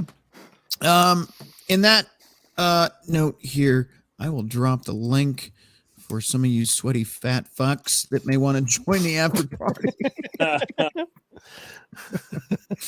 All right. If you can see that in the link, it is on Rumble, Twitch, and YouTube. The link to join, not the show, but the after party, will be up now. All right. On that note, we're going to hit the credits. I didn't mean to cut you guys off, but we are at almost 4 hours. Excuse me, Susan. I failed tonight's PG test, but we are at almost 4 hours. It's been a long stream, a good stream, thought-provoking stream, whatever he just said.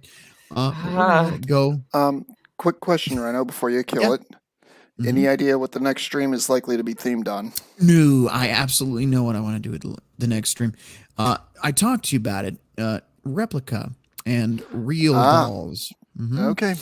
I want to go into that. I want to cover the there's actually homework for those of you that are watching now or in the future. You have until next Friday. I want you to watch a video by Moon. Channel's just called Moon, like the thing in the sky that's full tonight. And the video is called Blade Runner 2049 Tried to Warn Us. We will be playing clips of that video in our video and addressing how AI and silicone dolls are going and are already being mixed together to replace companionship and in some cases police forces. So that shall be interesting. If you guys are interested in that, stay tuned. That'll be next Friday. I might have to join on that one.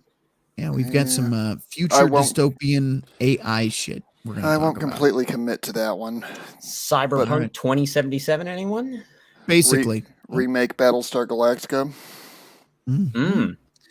Do I get to shoot somebody with a blaster? No blasters. No blasters. Aww. But if you guys are interested in that one, that's what I'm going to try to do. If you don't see me Wednesday, it's because I'll be on Pop on Tuesday with Jimmy Bones talking about I'm not sure yet. So we'll find out. I'm going to talk to those guys tomorrow to figure out what the hell we're talking about on Tuesday, because that's just how we roll. So I'll see you on Tuesday just go to redonkulous.com. You can figure out where to watch from there. On Friday, we'll be back here on Twitch, Rumble, and YouTube for now. Any other last final thoughts from you guys on the panel tonight? Peace, you guys, man. You are the greatest. You all be safe. Have a great night. Right. Thanks for watching. Eyes open. Keep them eyes open. Head on a swivel. Because unlike what you've been told your whole life, we are not completely at the top of the food chain. There you go. All right. I'm going to take these guys off real quick here. They will be backstage for the after party if they choose. Looks like, we've got a few for the after party. Nice.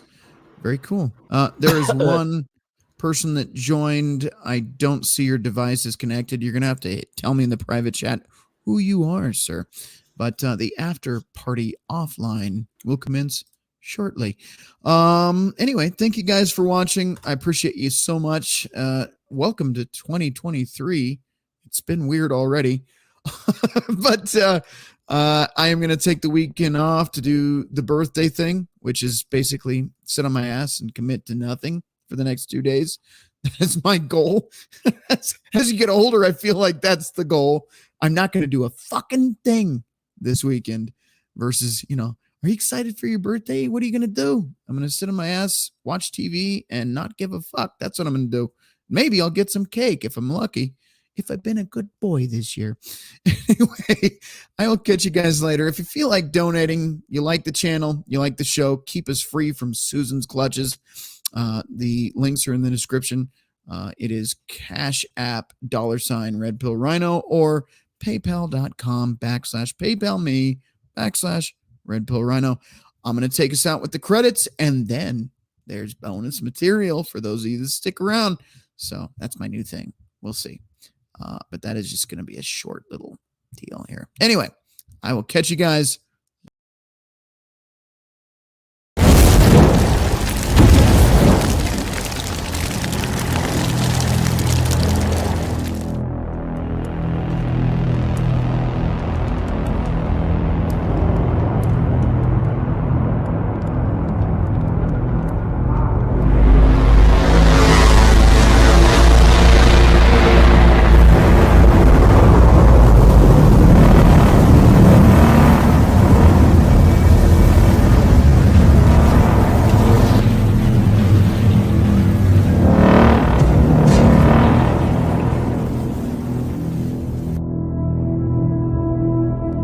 We are the arbiters of this society. Repeat after me. As a good citizen, we must maintain a neutral carbon footprint. Repeat after me. We must eat the bugs. Repeat after me. We must eat the bugs. This is a world that we create and manage. The people, they need to be controlled. We will give them truths, but only our truths. They are not to seek information anywhere else. It is my job to keep order. So what you saw didn't happen.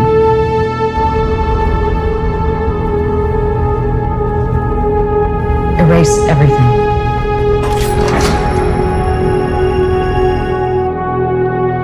You a grunt? I used to be one. And I was good at it. I know. Things were simpler then. I have some questions. You need to understand, we're being hunted. By who?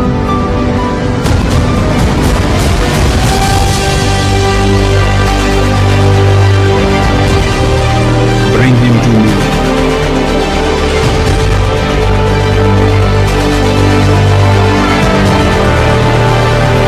Breaks the world.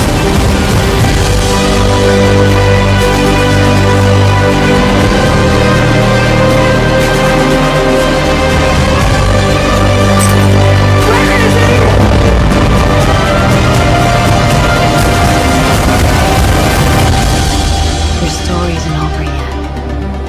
There's still a page left.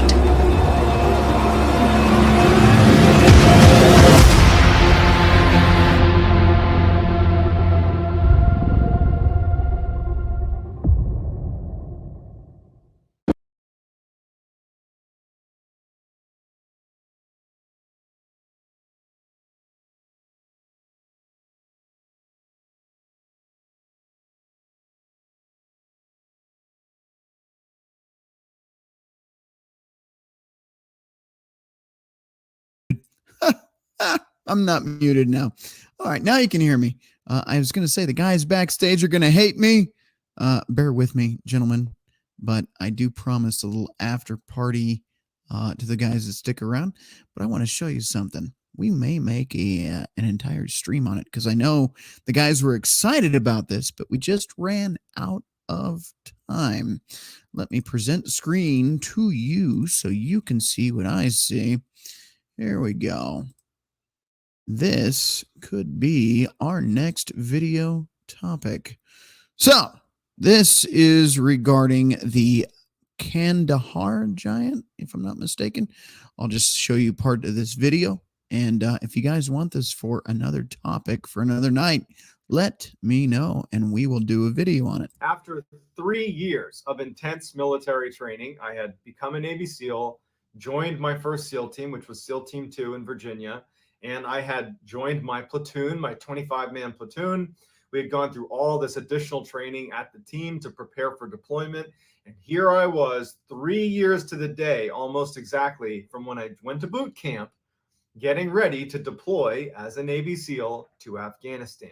But none of that training would prepare me for how intense my first couple of weeks in Afghanistan would be. So the flight to Afghanistan is pretty routine until you enter Afghanistan airspace, when your pilots let you know, hey, you've entered Afghanistan airspace. They turn the lights to red in the inside of the plane, and they get ready to descend very rapidly into the base where we would be landing. You know, we can't afford to be in the air for any longer than we have to be because there's a risk of getting shot. So there's a super steep descent, and then they tell you to stay away from the windows, right? So you're avoiding the windows in case you get shot at. And I remember thinking like, wow, like this is really it. We're here, we're in a war zone. Like we're nose diving into bases to avoid getting shot at. Like it was intense. And I'm in my 20s. Like it was just kind of cool. Then the ramp opened, the back of the plane opened, and we all got out and we're inside of this very well fortified base. You know, we're safe in here. And immediately I was struck by the just stunning beauty of the landscape. I remember looking out at all these snow-covered mountains. And I remember thinking like, how is this a war zone? This is one of the most beautiful places I've ever seen. I don't think I really appreciated just how foreign of a place Afghanistan is relative to where I come from. We get out to our site, and that night they wanted to go, they being the team that we were relieving, they wanted us to go on an operation. We were going to be up in the mountains. And I remember distinctly them talking about the cave systems that were in these mountains. And I remember thinking like how creepy that was, that we would be up on these mountains walking around. It's so isolated, it's so foreign, and there could be like people hiding in caves that we could accidentally fall into one of their caves. Like it really, really creeped me out. And so I was talking about how creepy these caves were. And the interpreter was like, you know, what's really creepy is back in 2002, there was this fairly well documented case of another special operations unit, the Army Green Berets, coming in contact with a creature in a cave. And they actually got into a battle with it. And they lost one of their soldiers to this creature. And it was fairly well documented, but then it was quickly kind of silenced. I mean, certainly the story was interesting, but I didn't really believe it. Maybe it was some animal, maybe it was some person, whatever it was, there was some explanation to it. It wasn't until now that I actually started exploring different strange occurrences and strange events. And I looked and found some testimony from one of the soldiers that came forward anonymously, who was a part of this operation where they came in contact with this creature in Kandahar. And what struck me about his testimony is it sounds authentic. So what I'm going to do is I'm going to tell that soldier's story, and I'm going to tell the other kind of corroborating witness stories as well, to try to give you a picture of what happened in Kandahar in 2002. And you can be the judge if you think this is fact or fiction. But on that note, if you want us to cover this in a future stream, the link to it to watch it, if you must watch it, is in the description in the live chat here. Excuse me, in the live chat, not in the description. There's also an article down there, so I will leave you on that cliffhanger. But if you want us to do a stream on the Kandahar giant, we can do it. You guys let me know. Either comment in this video after the show, or send me an email to redpillrhino@hotmail.com, or you guys are in Gilded, just let me know. Do you want me to cover this? I've left you an article as well as the rest of this video if you want to learn more about it, but I will leave you on that cliffhanger of what attacked and was well documented these soldiers in Afghanistan. You guys have a great night. We are going to go to the rest of this outro, and then I'll hit the after party for the crazy fucks that stick around after the show is over. All right. You guys have a great night.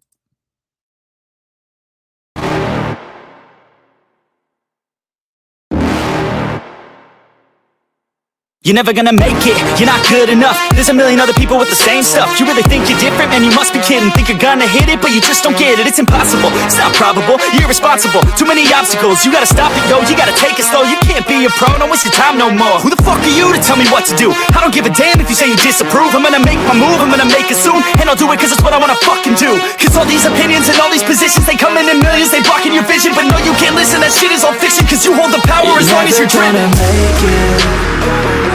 There's no way that you make it. And maybe you could fake it, but you're never gonna make it. Are you just gonna take that? Make them take it all back. Don't tell me you believe that. Are you just gonna take that? Or will you fucking fight back?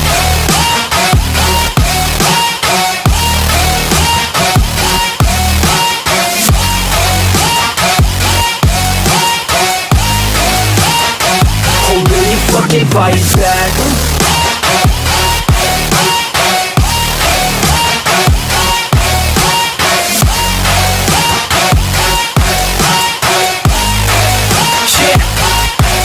You ain't gonna make it, you ain't never ever gonna break it. You can never beat them and they're better than you face it. Thinking that they give a damn, you're not thinking straight, kid. No, they don't give a damn, you got what I'm saying? I'm not fucking playing, I'll give it to you straight, man. There's too many others and you're not that great, man. Stop what you're saying, stop what you're making. Everybody here knows that you just faking. Nah, I don't wanna hear it anymore, I don't wanna hear it anymore. All these fucking thoughts, they are not what I need anymore. I'm about to shut the motherfucking door on all you poor ass haters with your heads in the clouds, talking out loud so proud. You better shut your goddamn mouth before I do more speak out. It's about to head south. You're never gonna make it. There's no way that you make it. And maybe you could fake it, but you're never gonna make it. Are you just gonna take that? Make them take it all back. Don't tell me you believe that. Are you just gonna take that? Or will you fucking fight back?